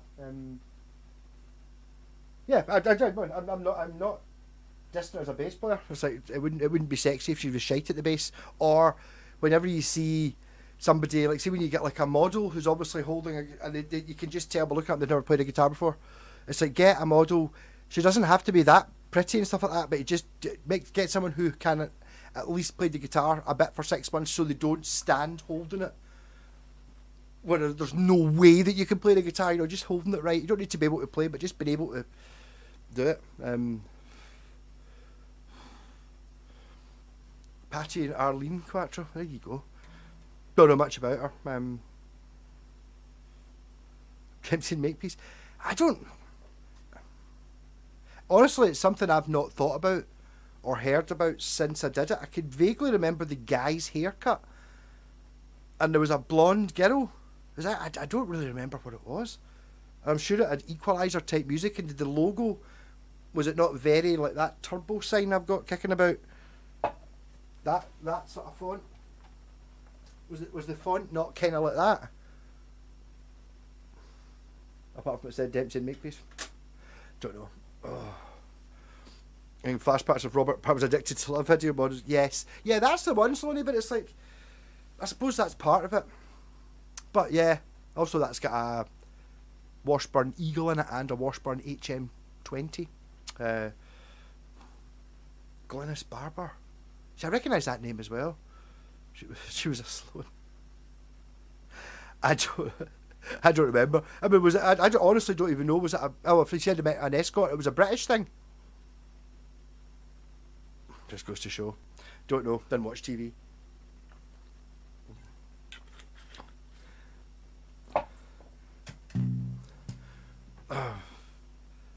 Because this was Blake 7. Fucking Sulin. Totally, I know exactly. Yes, that's why I used to watch it. Yeah, okay. And yes, you're That's so fucking annoying that I didn't say that in my head. It's totally Sulin. Yeah. 3 series made by LWT, 84, 86. Alright, so what was the last Blake 7? 81? Something like that, 82. So just pretty much straight into that. Yes. Yes, okay. Oh. Now I remember why I kind of used to sort of half watch it. I knew there was something about it.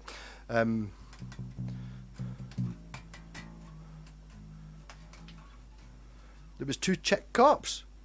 No. Was it? No. Are you not thinking of...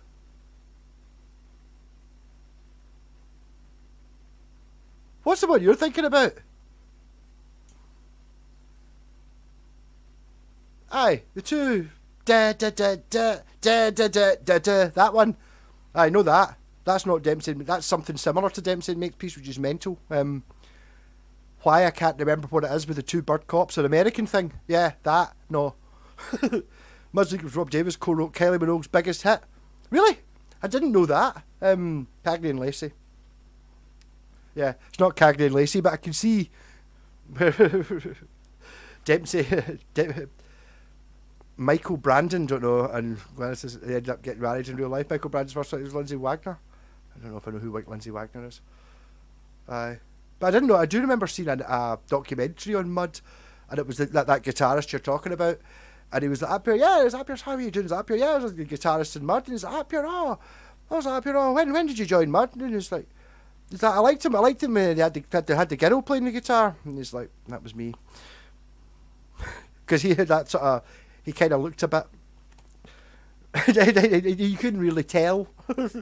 But it was like that was it. And apparently that would happen quite a lot. When he'd be like, it was great. It was like, could you sign this, blah, blah, blah. What happened to the girl who originally played the guitar? And he's like, that was me. Lindsay Wagner was the Bionic Woman. I don't remember that either. But Dempsey and Makepeace, I remember watching that because I liked the music at the start. I think it might be quite windy.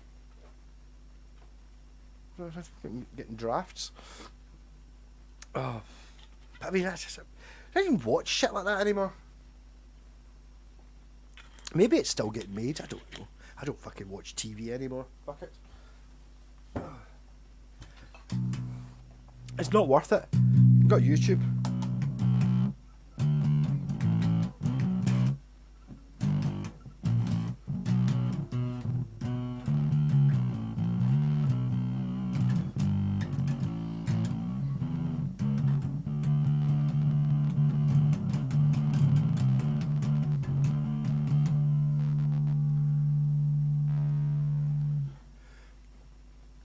And you'd every Dempsey and Makepeace toy ever made. They made toys of them. Bizarre.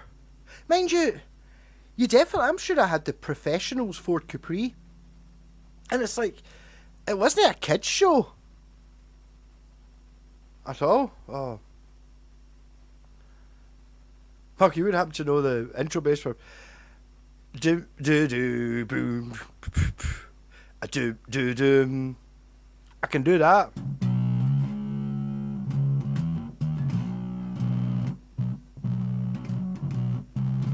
Na, na, na, na. Na, na, na, na, na. Do, do, do, do.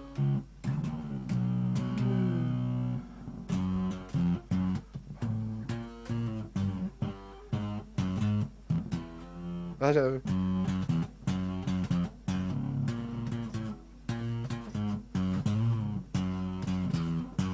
I can't remember what it goes like in my head there. Oh.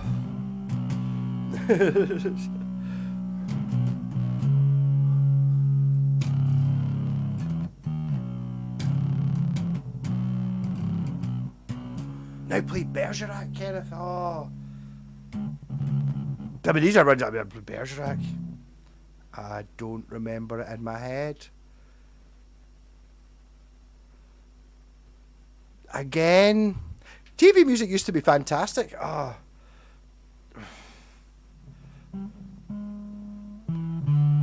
So all your escort cabriolets, it implies you had more than one escort cabriolet. Wow.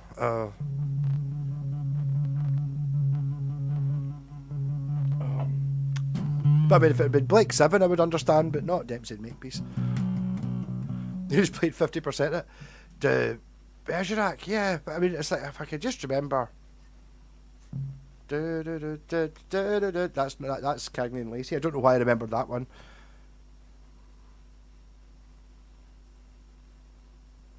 Yeah, second. Yes, what?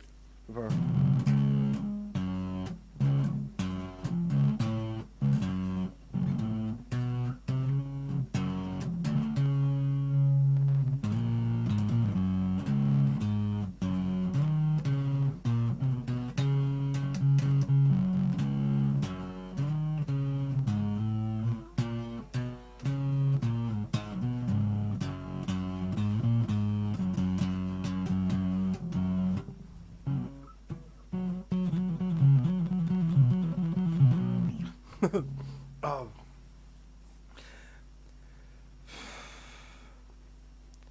Yeah, sorry, but it's like obviously the thing about something like cars is if you've got somewhere to put them, that sounds like 4 cars you have there. That takes an awful lot of room, more room than 20 guitars, so you can have more of them. Don't grow up, fuck that. But do you know it'd be worth hundreds of money now? Hey, Shaky Blues, I'm good. How's yourself? There's a wicked album called Beretta 70. Italian cop movies. It does sound fantastic. I do tend to look for these things. That's the charity shop records, the ones I'm looking for. It used to be a case of you'd look through and see if I'd maybe find a Beatles one.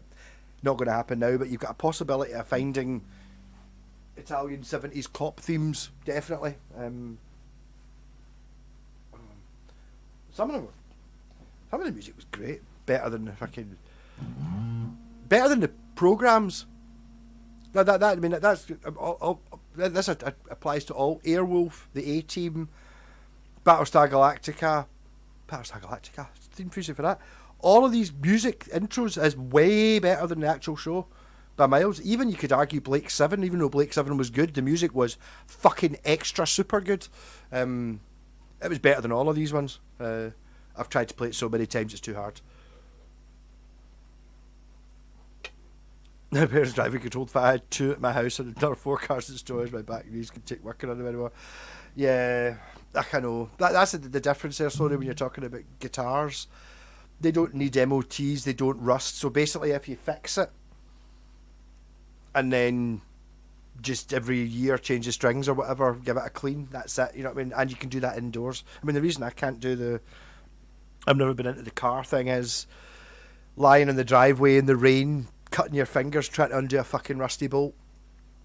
That element of it. Obviously I can understand if the bolts came out, if I was changing the alternator and the bolts, it was basically take the bolts out, put the alternator. That's fucking, it's like 90% of the time was trying to get one fucking bolt out. That kind of thing just pissed me off incredibly. Oh. You've gained inches being here, my playing has improved. Ah. An outdoor opera. Hey, opera, wonder if any highbrow actual writer just wants it to be seen at it. There's elements of it. It must be good. Can you not enjoy it? To be honest, I've never seen an opera, so I don't know the pain. But I'd like to go to one just to see what it's all about. Guitars can be watched on while watching the telly. Exactly. Yeah.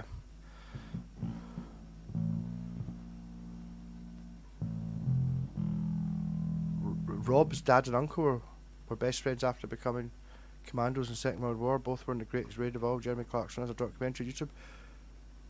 Rob's dad? Who are we talking about? Rob? I'm kind of lost a wee bit here. Oh.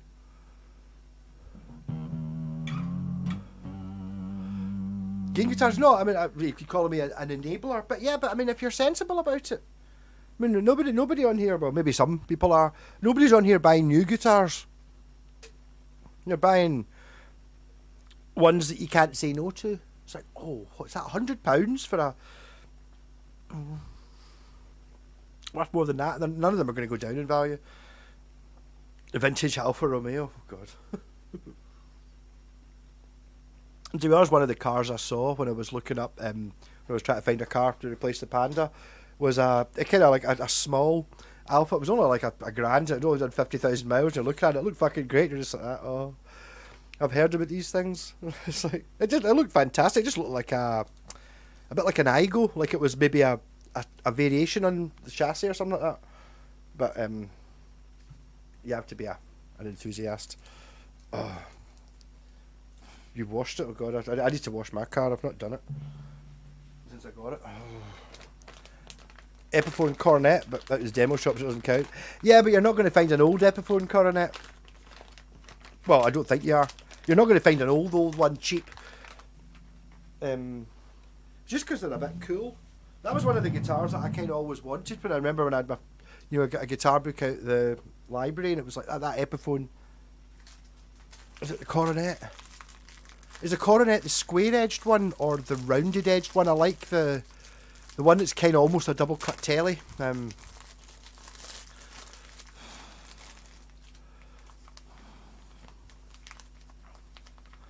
Japanese custom telly video. Yeah, well, that's a good. I could play that. Ronnie was round earlier on. It's his. No, it's a lovely guitar. It's amazing how ruined it was by the fact that frets someone had fucked the frets by trying to round the edges, but he'd rounded them so much that they'd taken the edges off so much that the actual strings slipped off the edge of the fingerboard. So I mean, it played and sounded all right, but you had this niggle, and now it's gone. It's just fucking amazing. It's just an amazing telly. Straight up. Oh.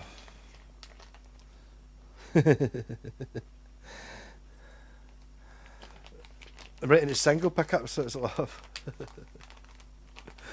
Oh, am I changing a CD all the time? Yeah, I mean, I'm just like, I don't even have to do that. I've now worked out how to use the hard disk thing in my car. Anytime I put a CD in, it just copies it onto its own hard drive, and then there's a menu, and I can just go into the menu. I've now worked out how to use that.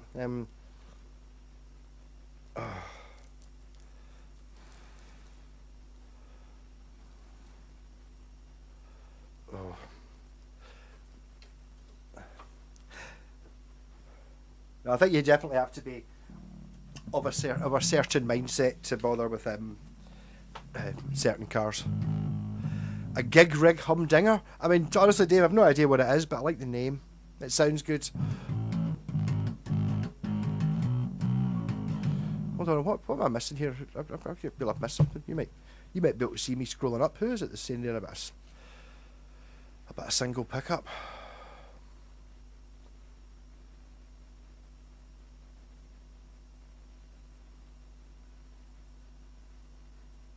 Crestwood, alright, okay, that's a Crestwood Doctor.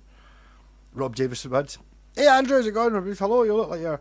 I was fucking roasting. I'm dying here. I mean, I'm drinking water. Look! This is liquid death. It's got a little bit of lime in it, but it is just water. But a looper, slowly, a looper doesn't count as a pedal. Use it for learning lead guitar.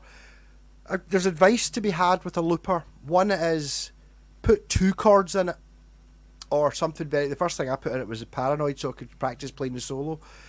That have like the way I don't have like a 4-minute sequence that you loop in it. Have just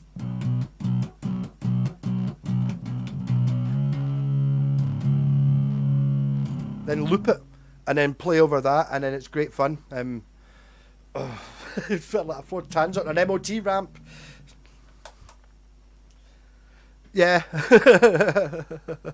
I get it. The Slater Live anthology, 4 of the live albums, a live 1 and 2 on stage and live at Reading, was never into at the time, but automatically must have. Yeah, I watched. There's a YouTube thing about talking about when they played Reading, and it's fucking epic. That's where the on stage came from. I think Live at Reading came out like a few years later, but yeah. No, Slater, fucking phenomenal. I threw my looper pedal in the trash. Yes, you have to. It's like it's got drums as well. Yeah, but my loop pedal does have it's got a click track in it, a metronome, and one of the metronome sounds is like kick, kick, kick, snare, kick, kick, kick, snare, kick. and it sounds a bit like drums, so I used that a bit. Like totally in the witness box. Oh dear, they don't. But they'll get away with it because they know the judge, so they don't sweating like Prince Andrew because he doesn't. Yeah. But no, what do you think of me? I'm fucking sitting here. I've got to keep that window closed so I'm not just talking shite on a Sunday night out in the street. Just totally. I've been trying to learn how to play Black Sabbath songs, and I could only do it in 5-minute sections because I've just had to stop. It's fucking so hot. No, but slowing the loop thing's great fun. Just like stick in the simplest chords. A couple.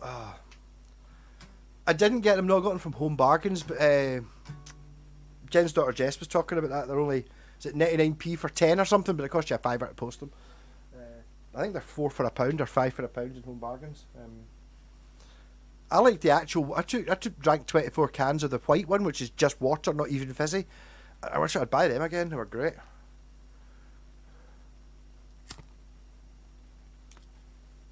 Lizard plan was lay down the bass and play guitar over, but swapping amps in the middle did not go well. Ach, you don't need it. I know what you mean. You don't need to swap amps. Just run. As long as your guitar amp is big enough, then the bass is just do it. You know what I mean? Obviously, I never had any problem with that. It was only I upgraded my looper pedal from the Digitech Jamman to the Digitech Jamman stereo because I realised at one point that my Digitech Jamman had been on for 2 years. And then I was looking up and going up here, oh, they sell for, I think it was 120 quid. So I was like, oh, 120 quid. And I saw another one and it was the Jamman stereo and it was 120 quid. So basically, I just sold mine for 120 quid and then bought the more expensive one for 120 quid that hadn't been on for 2 years. I think I paid postage. Basically, I was a tenner down or something to upgrade. But that was because I had synthesizers and I wanted stereo. And then it became, when I moved, it became this bass on one side and guitar on the other. But now I'm recording it. I've got a stereo thing, so I've got the bass in the centre, so I should have the bass at the... It gets confusing.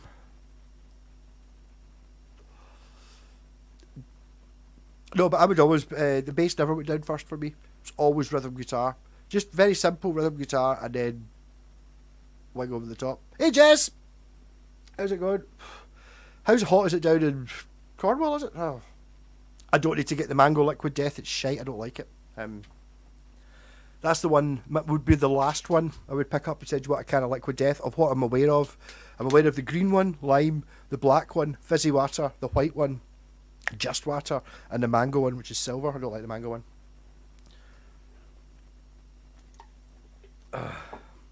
Bass goes through the WEM, guitars goes through one marsh or another, end up getting my cables mixed up, it gets confusing. It does, but I mean, it's like you get to see the Fender ABY switch, so I've only got one lead.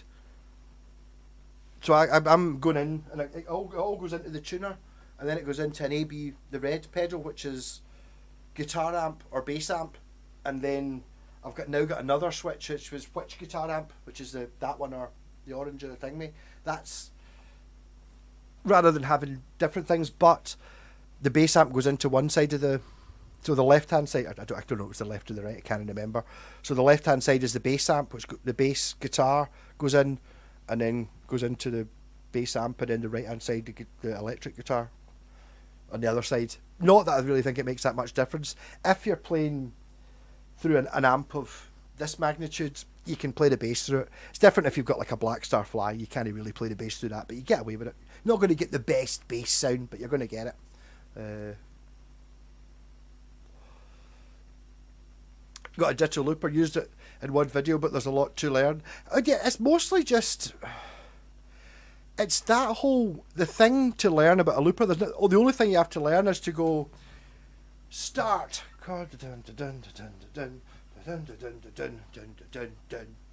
Start. That's the thing you have to learn. And that's what I'm saying there about trying to do a short thing. Make it that length and get really good at just playing 3 chords, and then when you're ready for the 3 chords to play against, getting it right. They do quantize. Mine does anyway. The Jamman does. It'll help you a little bit. So if you're not quite in time, it will squeeze it into time to make it. No, I mean, I was as soon as I saw the loop pedal, it was that KT Turnstile. I was like, oh, maybe get one of them. And this is before you got loop pedals. So what I bought was an Akai Head Rush, which was actually a kind of like a web copycat tape delay thing, but it had a 30-second loop function in it. I think that was kind of at the time, it was that or the Boss Mega Loop Station. You know, you didn't get these ones that had one button on them that were dead simple to use. Devon, Cornwall, Devon. No. I'm pretty sure they're both kind of on the left-hand side, the west side. I don't know how they make it so creamy either. Yeah. No, I think it's maybe just one of those things that I'd already decided I really liked the idea of the looper before I got one, so I was really keen on making it work. Whereas it's like the opposite of like when I was trying to get the chorus pedal to work. I don't really like chorus pedals. I'm trying to overcome that thing of me going, I don't like chorus. Fighting against it. Whereas with the loop pedal, it was like, no, I think this could be amazing, and it just gives me that idea. As soon as I could put in, first, putting in the backing for Paranoid, and then being able to play solos over the top of it for an hour, new level, amazing.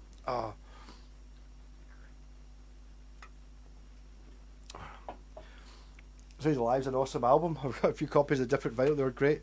One of the first patches a live stereo sound system. I didn't know that, but I do know that Slays Alive was before, it was recorded before Born to Be Wild was a hit in the UK at all. No one had ever heard it.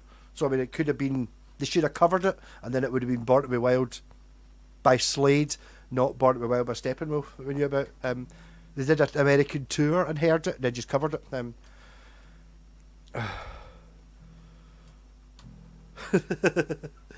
think that's a very UK specific joke there, Sloaney, but very good, yeah. Devon and Conwell wouldn't have a music festival without arguing about having Cream or the Jam on first. Yes. Turncoat, Jam on top. Yes. I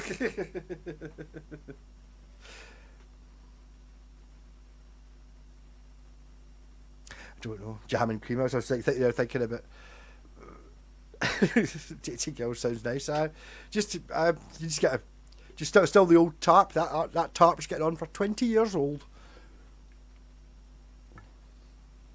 Now just reminded me of a slight niggle of remembering. It's like thinking one of my lifelong ambitions was to have a can of the squishy cream, aerosol of cream, because the only time I ever get to have that was at, I don't know, other people's houses.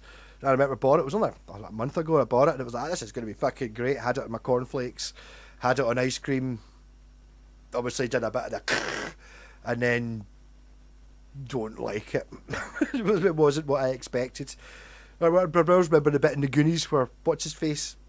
Chunk, whatever his name is like, oh, look, Mum, can I do that? No, you'll be sick. Oh, how come we never get whipped cream?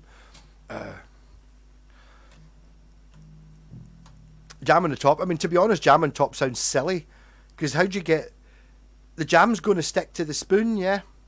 So surely you need to apply that to something solid to get it off the spoon, and then you dollop the cream on top. Whereas if you're trying to apply jam to the cream, how'd you get the jam off the spoon? You just kind of push it off with your finger. Not something I've really thought about. By the way, so it's like, is it that bad? Or is Cornwall different? Is Cornwall the sort of the independent state kind of thing? Oh, I don't know. I mean, it's ignorance, not in a bad way. Just after seeing the Noel Gallagher interview, I saw that and I just couldn't bear to watch it. It's like pure, yeah.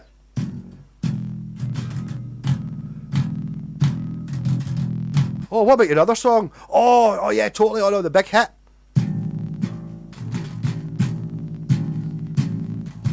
Yeah, no, but an ABY, so you can have this amp, that amp, or both of them. Yeah, I totally. But it's one of those things that, like a little bit like the turning it up thing.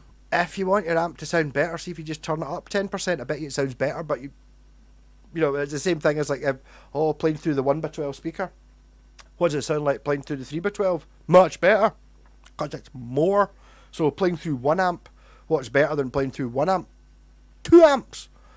Whether it sounds better if you turn them both down so they're the same volume you were at originally, I don't know. But sorry, Jess, that's ignorance.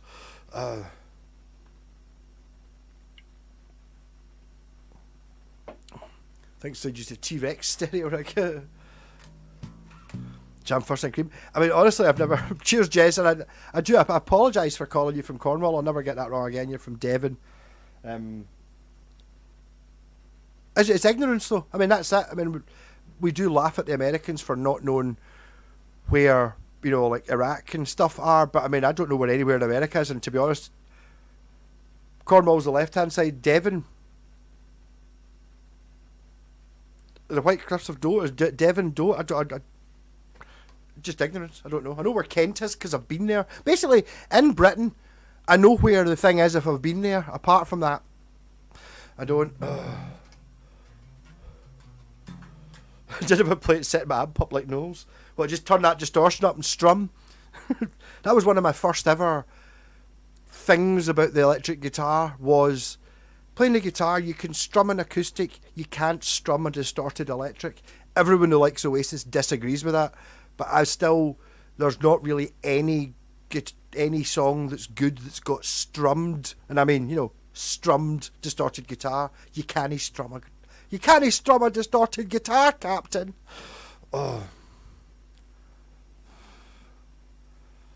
Slade Live's a bit like Thin Lizzy live album, not live but brilliant, was it? I see, that's an album I've never got, Live and Dangerous. I've got it. I mean, I've got the actual album, but I've never...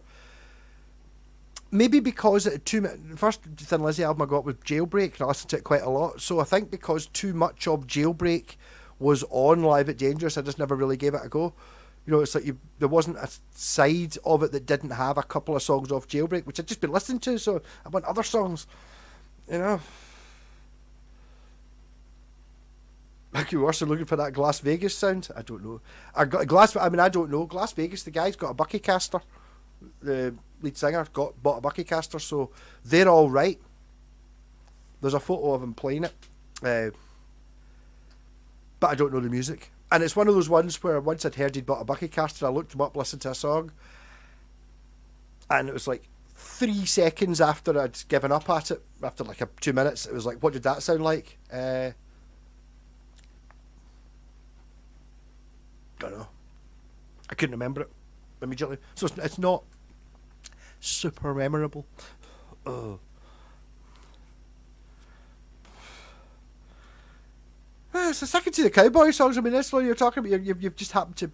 But the one sore nerve is the Oasis thing. It's like it's not cowboy chords. It's fucking stupid chords out of a Beatles book, which for some reason have the bass notes in it because it's actually meant for a piano, and then it means that you can't play anything else. You've all just got to play what Noel's playing, one of the notes that he's playing. Dun dun dun dun dun dun dun. There's your bass line. Oh, let me guess the rhythm. Does it go dum dum ba ba ba bum bum? Yes, it does, Malcolm. Well done. You don't even need to learn this song. You can miss out rehearsals. Just come to the gig tomorrow night. Yep.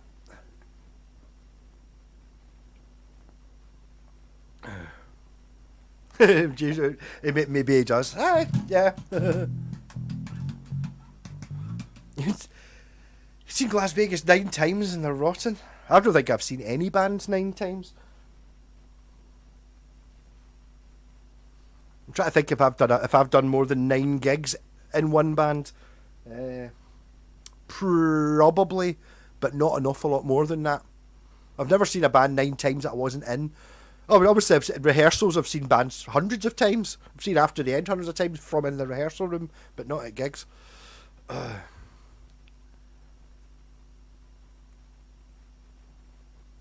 Dave, an ABY pedal won't let you play 2 amps at the same time nicely.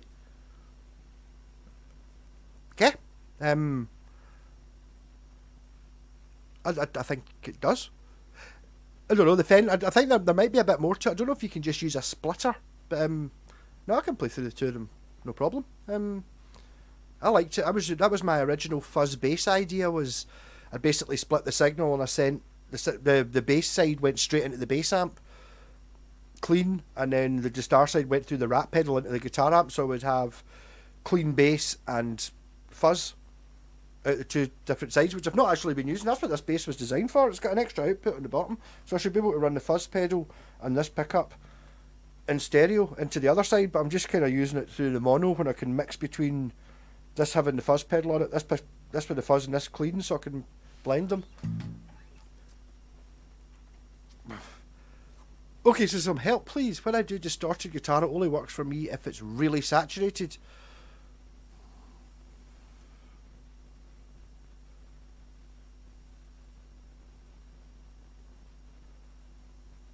What do you mean? Is it...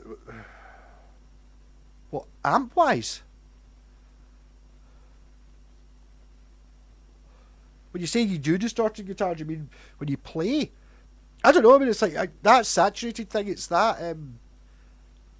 I've kind of got two sounds now. I've always had sort of two, but the clean and then messing about with this amp with the tube screamer shit's kind of still clean. And then you get Rat Pedal, which has that saturated thing where you get the sort of square wave in it. It's not as much distortion as what you're talking about, but it's got that the fluty square wave neck pickup thing. I don't know. The edge of breakup. I don't know. No, try another. I don't understand the question. Probably seen Ocean Colour Scene. Oh, they did one song I liked. It was really good. I even bought the single.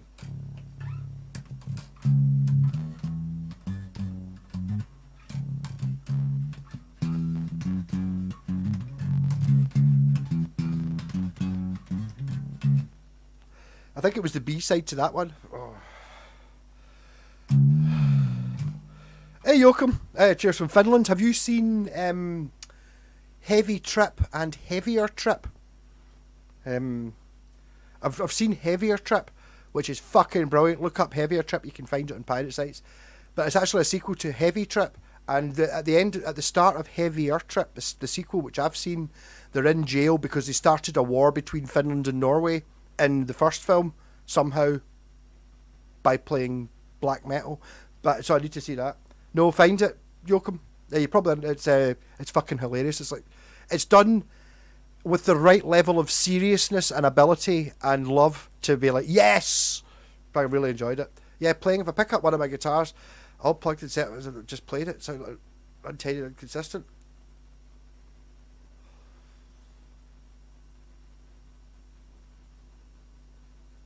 Or maybe more of a playing thing. I don't know.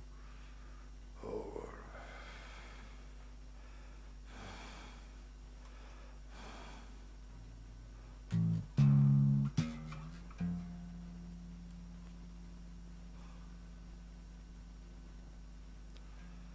Jess, I mean, you're a bass player. I don't know. Maybe it's.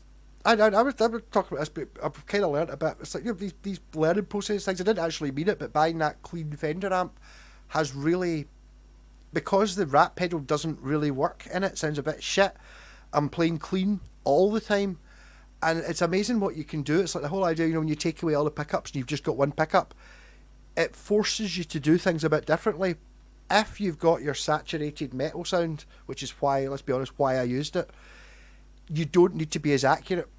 So if you're hitting some of the notes louder than other notes, if you've saturated metal, it doesn't make any difference. Whereas if you're playing it clean, that makes a huge difference. You know, you because you can hear it so much, you will learn to play even volume. Or if you're getting louder intentionally rather than getting louder at the bit you can play well and not being as good, or vice versa. Yeah. I would play clean, and then just by doing that, it's kind of the same thing about how do you what's the best way of getting better on the guitar, and it's like, have you played the bass recently? It's like, no, I've not played the bass for 6 months. Play the bass for an hour. I bet you learn shit that you can apply to the guitar much quicker than you did on the guitar. Just keep flipping between them. I don't know if I ever loved Ocean Colour Scene. They were kind of good, but I don't know, maybe getting a bit of the impression that they had the possibility of being a good band, but they had to keep it within the Oasis crowd, so they had to make it. They couldn't do like a good riff or anything at a different timing because people who don't like music wouldn't understand it and hate it. You know what I mean? It's like there's no space for music. So they were kind of trying to make the inane sing-along shit, but putting good guitar riffs in it, which is hard to do, and they didn't do too badly at it. I don't think it could really be done any better than that, while you still have to keep the people with no brain can sing along with the melody line. You know what I mean? What do you do behind it? You can do the Stone Roses thing where you kind of put sort of funky dance music behind the inane melody line that anyone can sing, and Oasis is sort of the same thing. Sorry, Jess, I know. I mean, that might talk a lot of pish, but there's probably some element of truth in it. But that's what I'm noticing a wee bit with that. The Tube Screamer pedal, I never really understood them because it doesn't give you distortion. It's still the clean sound, but as you say, it's got that edge of breakup thing, and that edge of breakup, it's not clean, clean, clean, clean, clean, clean, edge of breakup distortion. It's clean, clean, edge of breakup.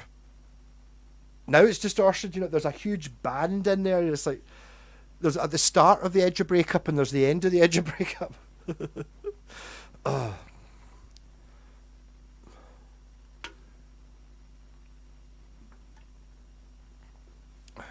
Go dry wet when we were having a go, but it's a bit get extra process. I was not sure what you mean. No, it does sound good. I'm looking at it. Like we're talking about the splitting thing. I was splitting. Okay, I wasn't doing it with two guitar amps. I was using the bass amp and a guitar amp, and I was having the fuzz coming through the guitar and the clean coming through the bass amp, which meant you don't lose. Whenever you use a bass through a fuzz pedal, you lose all the low end, but all the low end's still there because you're still playing through the bass amp. But you've got this as well, so you get that with the two guitar amps. It's not going to be as extreme or noticeable, but you're going to get. It's like, oh, I really like the distorted sound of the orange with the low end and shit, but I like the sparkle of the. If you play through both of them and have that on clean, you can. It's. There's probably quite a fidgety blend to get the volumes right for you, but when you get it right, it'll sound fantastic.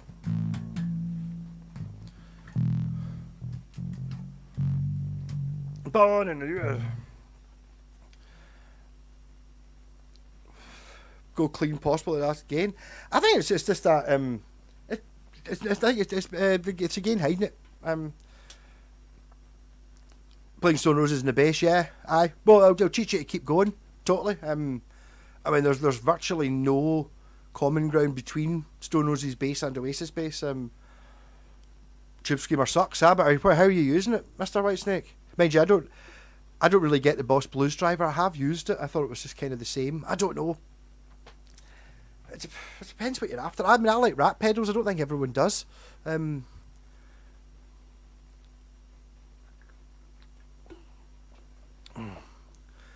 enough, you're pro. I don't know. I was talking to my pal earlier on. It's like that whole. If you're in a cover band, I can understand the professional reason for being able to make your guitar.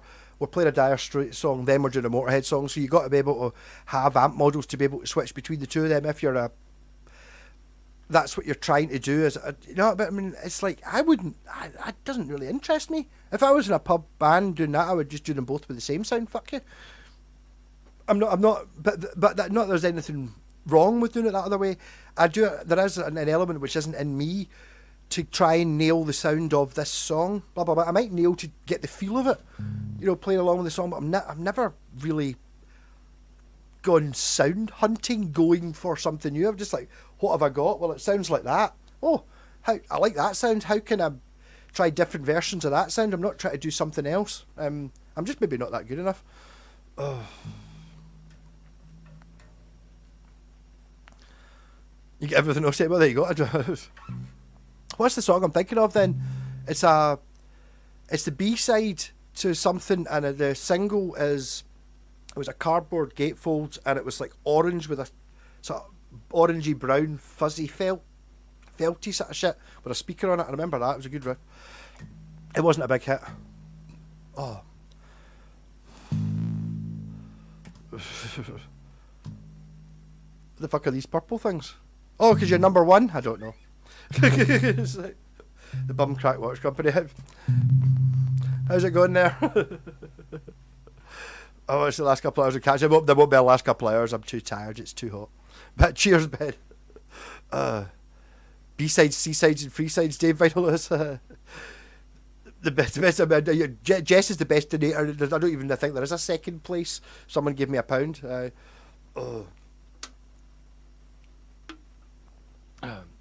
Don't like pedals. Full stop. A good amp does more for me properly. I feel it and I get it, but the whole reason I used any pedals was because I couldn't get the soft tech to have distortion at it in the house, and if you use the rat pedal, it makes the soft tech, when it's on low power mode, it makes it sound more like it does when it's working properly. That's it. And then I talked my way around that reverb isn't an effects pedal, because you can get it in the amp, but it just kind of makes, you can get reverb by moving your amp from there to putting it out here. So yeah, no, I can't board with effects either. That pedal show where he shows you how to use that.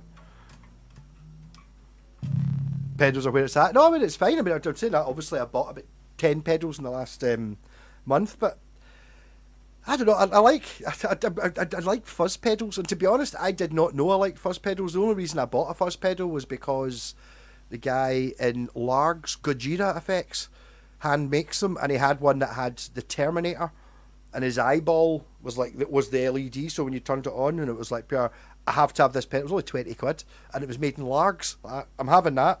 I'll order one of these. Pure, yeah, I was great. And I was like, oh, what kind of pedal is it? It's like, oh, it's a fuzz. I didn't even know, and then it turned out I like fuzz. Didn't really like that pedal that much.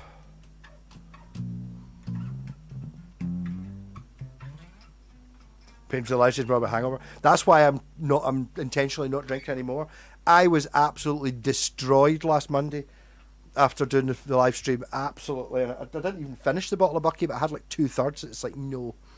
Half bottle. The thing is, I'm already steaming. I don't get that much more drunk on another half bottle, but I pay for it. Oh, pay for it. No, the thing's, Sloan, it's like, I suppose it's kind of like, think of it a little bit like, see people, when people watch like the X Factor and shit like that. I remember seeing a sketch of this by the Mitchell and Webb look. It's like, don't watch it because you enjoy it. You watch it to laugh at people and to say this is shit. I think that's what most people, and it's like even your Friday Strictly Dancing thing, is part of that not seeing some idiot who's shit kind of thing a bit, and it's like, or laughing at them, or laughing at people who think this is exciting. And I find a little bit of that with it. It's very difficult with the guitar community because you get a lot of weirdos. Well, we're all weirdos, but different types. But that whole using all these words to describe what kind of overdrive it is you've got, which I understand why you would try and do it. But, you know, it's like, you see me every time with like transparent and high mids and all this shit, and ultimately, I don't know. Oh. I like a rat pedal. Rat pedal doesn't work through the Fender amp very well, though. Moved away from amps years ago, just a pedal board for gigs nowadays. Studio PA, bass sounds fine. I can get it, yeah. I understand. Jacob, I mean, it's like, it's so much more sensible. Largs 30 years the day the train crashed through the Largs station. Wow. I remember that. Oh my god, that puts an age on me. I remember that station being destroyed that year. I went to Millport with my pal Sandy. Yeah. I did Koala Vinyl album a few years ago, come with a cardboard record player at work. It seems a bit random, but yeah, so you get like a cardboard, like you could buy an album, like, play it. Yeah, well, I mean, I'm pretty sure, what was I looking at, like, of the crap things you look on YouTube? It was one of the Star Wars toys or something. I think it was an American version. It was Action Man, and basically I think it was Action Man. Why the fuck was I watching it? I don't know, but it was like some sort of mad radio backpack Action Man you could get, and if you turned a wee thing on the side, it would go like Roger, Roger, blah blah blah, all that crap. And it basically, inside, it had a wee plastic record with like a wee needle thing on it and like a plastic cone. So actually, when you turned the wheel, what you were doing was playing a shit record player on, an Action Man. It was kind of that size. Pretty cool. Oh. Only use one effects pedal, rack and dust, or else use a mojo. Both a booster accommodate different pickup powers to same amp drive. I get that, yeah. It depends what it is you're doing. Let's be honest, I'm playing in the house, and I don't really. I mean, I was going to say I've got a pedal board for the Sabbath band, but I mean I've got a wah-wah pedal for if we play NIB, where I use the wah-wah. If we didn't play NIB, I would never need a wah-wah, and even if I didn't have the wah-wah, I would just play it without it, and it'd be fine. It's only for the intro. And a fuzz pedal, and a loop pedal that's got like the rain and the church bells and shit on it. So it's like I don't really use any pedals. I do like having a little bit of fuzz on the bass though. I'd rather have it built in. And a tuner. Yeah, so I need a tuner pedal for sure. That's my favourite pedal. A in-car record player. Wow. So he started using pedals 6 months ago.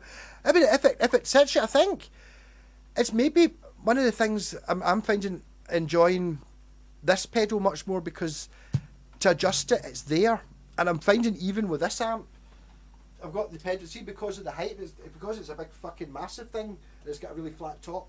Having a pedal there means I can actually adjust it quite easily to get a sound I like, rather than it being on the floor where I've got to bend down. And because I'm bending down, the speaker's now blasting into my face, so I'm trying to choose a sound that I like with the speaker there, but I want the sound I like to be here, not with my face there. So just having it so you can actually, where am I standing, and it makes a huge difference. But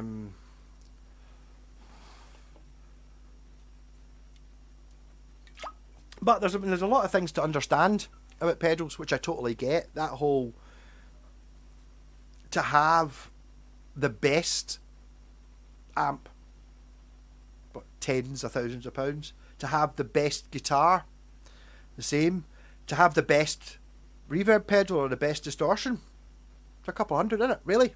I mean, obviously, yeah, you can buy a Klon or there's exceptions, but the majority of it is like, if you're buying the exact guitar that fucking John Mayer's using, it's a couple of grand. If you're using the exact pedal, it's probably 100 or something. So there's an element of that.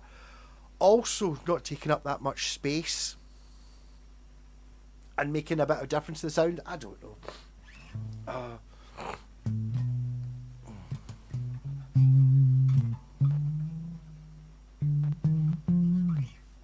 More amps and pedals? No. I don't like pedals. Why do I have a fucking box of them? That's what it comes down to. I mean, I just remember the thing about pedals for me at the start was it was never an option. I would see like a Boss distortion pedal. It's £80. My guitar didn't cost £80. Neither did my amp. And you want me to spend £80 on a... Well, I'll spend that £80. I'll sell my guitar and buy a better guitar. Fuck the pedal. Was how I saw it at the start. But even then, it comes down to what kind of music is you like. And I'm basically 60s and 70s music. I'm not... None of them... I don't really want a sound... I don't really hanker for that sound of... I hated the 80s with that chorus thing. I fucking hated it. So it's like... I just don't have a desire to sound like that. So I'm not fighting. Oh... Loft other crap at the spare room was a pub, so my office tube amps and pedals. Well, I think I am a little bit of a tube snob, has to be said. I've not really come across any. I don't really. Maybe I should be getting a bass tube amp. I've got no issue at all with solid state bass amps. It's I don't know. I need to. I'm going to have another go at trying to fix the Carlton, because I really liked its clean sound. It just didn't take pedals very well, but neither does that. For certain ones, I don't know. If you're interested in effects but still not sure, there's a Moore multi-effects for 50 sheets of 10 with built-in drums and tuner. I bet you it would, yes. I mean, the technology is just ridiculous. If you're talking about something like that, thousands of pounds if you just go back 10 years.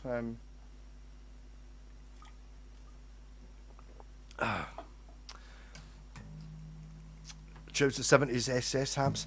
I don't know.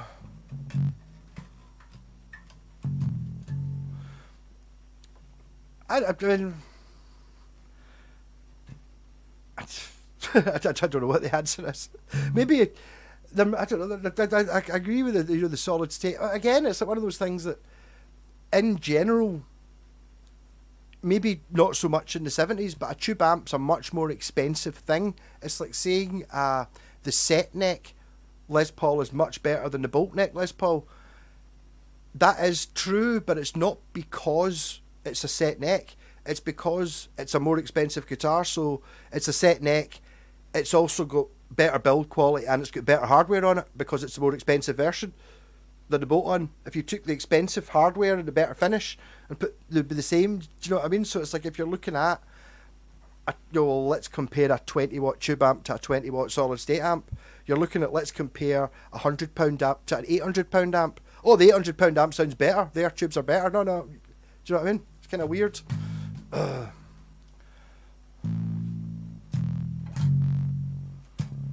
Let you know what you like and what you don't, but usually get in the bulk up. Yeah, that's it. X-Pack's the thing, like a multi-effects to find. I mean, I did buy pedals.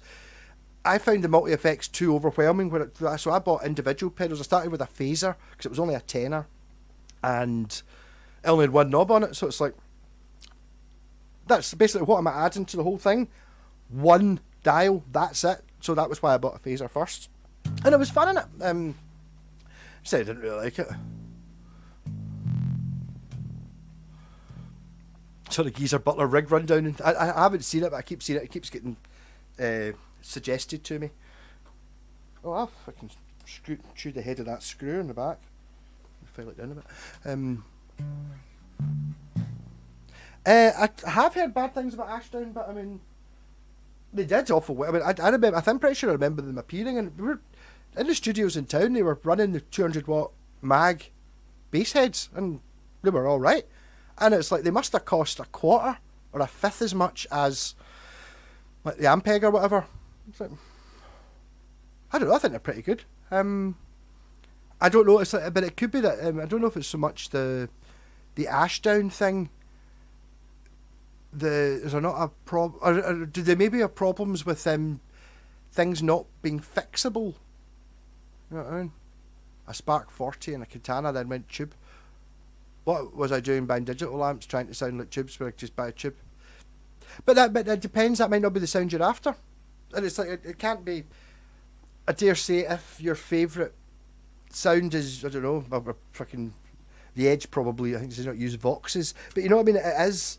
If your favourite thing is through solid state, then I get that. There's a kind of element. There's only so far you can get. But I mean, I'd say that I'm not going for a specific sound either. I don't know. My Electro Harmonics Big 50 head is getting a rest while I enjoy using my new Vox AC15 head. Nice. Tubes are effing useless in the house. Well, no. That doesn't work because that amp sounds fucking phenomenal in here, and so does that. But they don't. They sound much. They don't sound. Obviously, they sound better at full volume. But in the house, they sound fantastic. Okay, maybe they're not running. You're not getting the full glory of the tube wonderfulness. But that's like saying, "Oh, I was driving my Ferrari," and it's like, "Oh, were you on the racetrack?" No, I was just driving on the roads. All right. So I mean, you obviously you weren't breaking the speed limit, so you were only using it to none of its capacity. What's the point in going driving? Well, you're driving at 60 mile an hour. Still fun in the Ferrari. Oh. Early Ashdown stuff is lovely, later less so. Possibly, yes. I like I bought a bass amp. Jen's got it. I think it was called a 180 something. The VU meter on it was kind of. It had some good effects on it. It had like a compressor on it and a sub octave thing, and it sounded fucking powerful. I would have gigged it. I would have needed. It's not quite big enough for the Sabbath band because we're too fucking loud. I mean, I need to be. Well, in saying that, when the Marshall blew up, I wasn't even aware, apart from the farting had stopped after about 4 songs. The sound guy had obviously gone, that amp's blown up. I'll just put his monitor up a wee bit. So I didn't notice. Yep. Hands up the web bass app does shake the plaster off the neighbours, so it's okay, yes. But it's the thing about a bass amp, is that a bass amp, I suppose the thing about the guitar as well, there's a certain element of maybe a very, very, very expensive top of the range super digital speaker that size can do quite a good bass sound, right? But basically if you're talking about just your basic Marshall 20 watt with a 15-inch speaker that size, that's going to sound the same as the £10,000, because they spent so much money trying to make this wee speaker sound good, whereas if you just have a shit big speaker, it sounds better than an expensive wee speaker. Ugh. I'm interested in recording my speakers or only studio monitors. I only use cabs and boxes with mics if that's needed. Oh, I don't know. You don't want... Oh, okay, yeah, right. I don't know. I mean, it's like the recording thing. Anytime I did have a 16-track. I've still got it. I need 2 AJATs. So I've got a 16-track digital thing. That's why I've got that massive desk. I did had it running. And I don't know. It's like I like there's a certain romance in the idea. Same as there's. Oh, I'm just turning up with the vaporizer and the Roadster. There we go. Nothing else. There's a certain rockiness and ultimate cool about doing that. Same about kind of just recording it live, or you know what I mean. It's like, I don't know. I would never get it done if I was spending time trying to get guitar sounds. Maybe if I'd done a demo first or something like that, but I just needed to get it out of me as quickly as possible. So if I sat working on a guitar sound, I would sit and work on a guitar sound for 3 weeks and then would never do anything else. I found through my own trial and error thing, I was using a Behringer amp simulator at one point, and I realised that what you do is you get a condenser mic, and you stand here and you go, I quite like the sound I'm getting here, and you just record it on that mic, don't stand in front of it. And that gave me the best, because I couldn't be arsed mixing it. Obviously you could run it in, fanny about. I did some reamping and stuff like that sometimes, but it was like just basically to try and, on the 8-track or the 16-track, just try and get that guitar sound. If I can get that to sound 90% of what I want it to sound like without fucking about with it later, I'll just do it just now, and it was just a case of doing it that way.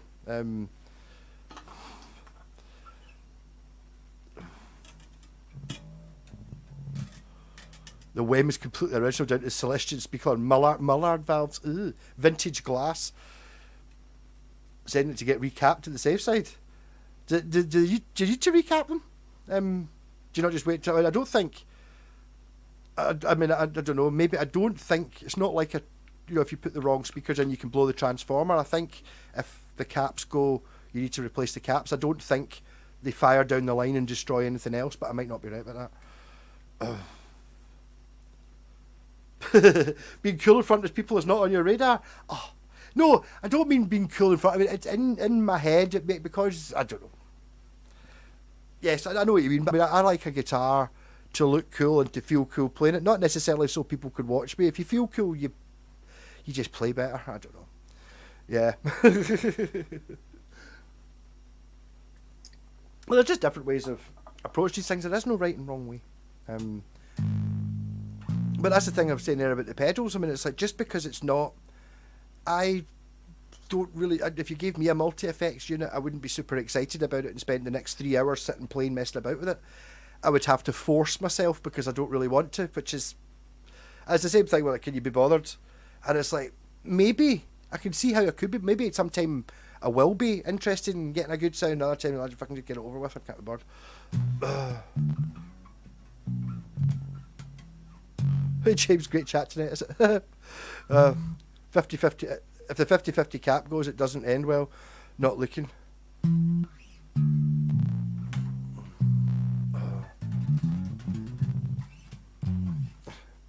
General public. I know, but if you're passionate about it, if it makes a difference to you, that's it. If you play better wearing a baseball cap, I don't play better wearing a baseball cap. Doesn't mean you don't. Wear a baseball cap if it makes you play better, that's fine. I'm trying to be Debbie Downer. Catch you later, Jez. Cheers again. Play clean and try playing quietly and loudly, and then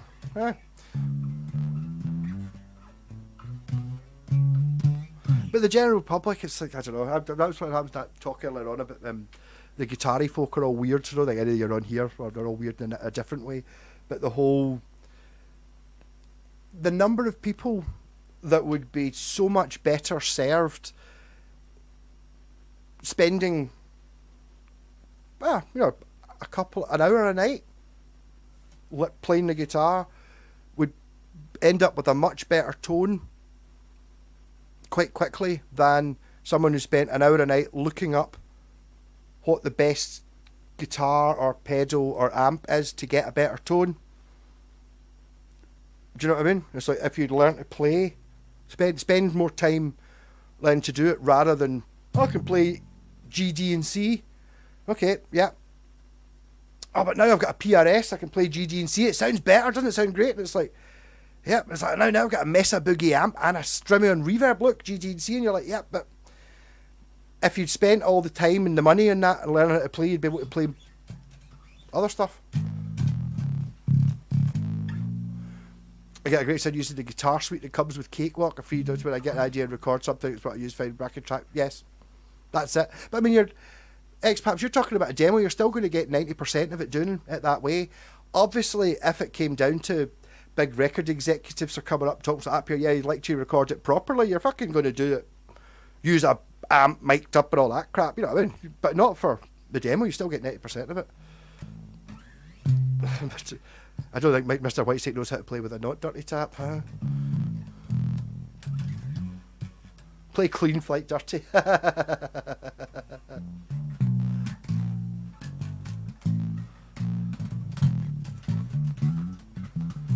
Noodle every day and added the bass into the mix.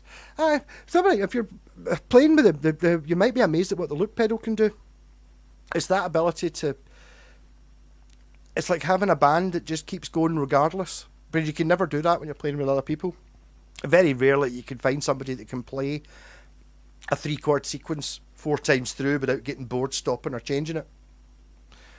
Yeah, it sounds. I can fucking play 4 chords. A 4-chord sequence. I'll just play all the way through. Can you? Can you? Most people can't.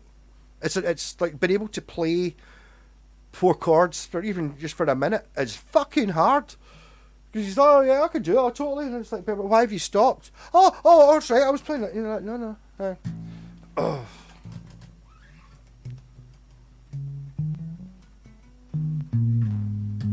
You're already awesome, hi.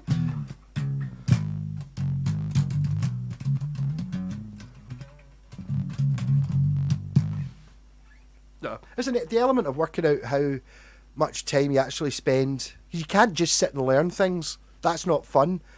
But also just playing things that you can already play is not fun either. So it's the balance between the two. Reward yourself at playing things. And learn to play bits that you don't want to learn to play because you still have to do it. It doesn't matter. It's like, it's like one of my pals. It's like he never learned to play a B bar chord because he didn't want to, and it's like because at the start that was easy, and then eventually he still can't. He's pure amazing at playing everything else, but can't he play a bar chord? You're like, well, it's just sometimes you've got to do that. It's like playing along with a click track. Doesn't matter. You've got to, if you play along with a click track or a drummer, you've got to be able to play along with other people. There is a certain element of, we're having a jam and you're slowing down and speeding up, I can follow you to a certain extent, but we can't follow you if there's 2 of us playing along with you. You know what I mean?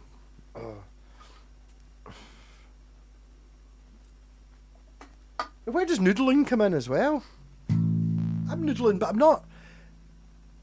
I don't know. There's I've got a problem with what do you call it? Manners. If you're looking at playing the guitar, if you're sitting around, I used to get this when I was tap playing. So folk would just sit there and they just play Hotel California, all of it, and completely ignore you. Like, I mean, I'll play some stuff, a wee riff and stuff, but I'm still talking. I'm still listening to you. I'm not like. So I'll forcing you just to sit there waiting for me to stop playing before you can talk. What a pish. Husband actually played Polk Sound, Annie. I did. That's amazing bass line.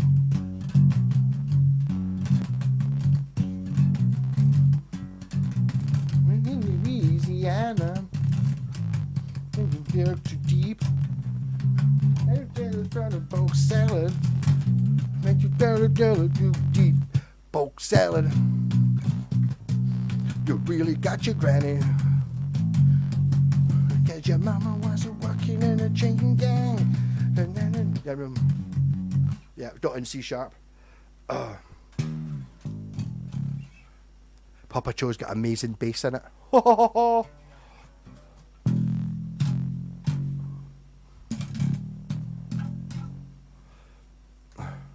Try using fingers instead of picks. Things so different. Yeah, I didn't. I played with a pick up until I think just before the Sabbath. When I joined the Sabbath band, 2019. So I reckon up until about 2018, I played with a pick only on the bass. I never played. It wasn't until I got the Steinberger bass and I was sitting there and I couldn't be bored plugging it in, so I was trying to make it sound loud, and I was literally just like, oh, fuck it with a pick. No, I'll just play it. And it was like, actually I can play this because the electrics didn't work. I was actually could play it loud with my fingers. Then suddenly my fingers became better. Don't play them on a guitar though. Too hard. You've got to play more than one note at a time, whereas in a bass it's only one. So anyhow, just for joining in. If you haven't spiked the likes, if you could spike the like, that would be awesome. And I will shut this down and I will have any feedback on how I should set this up a little bit.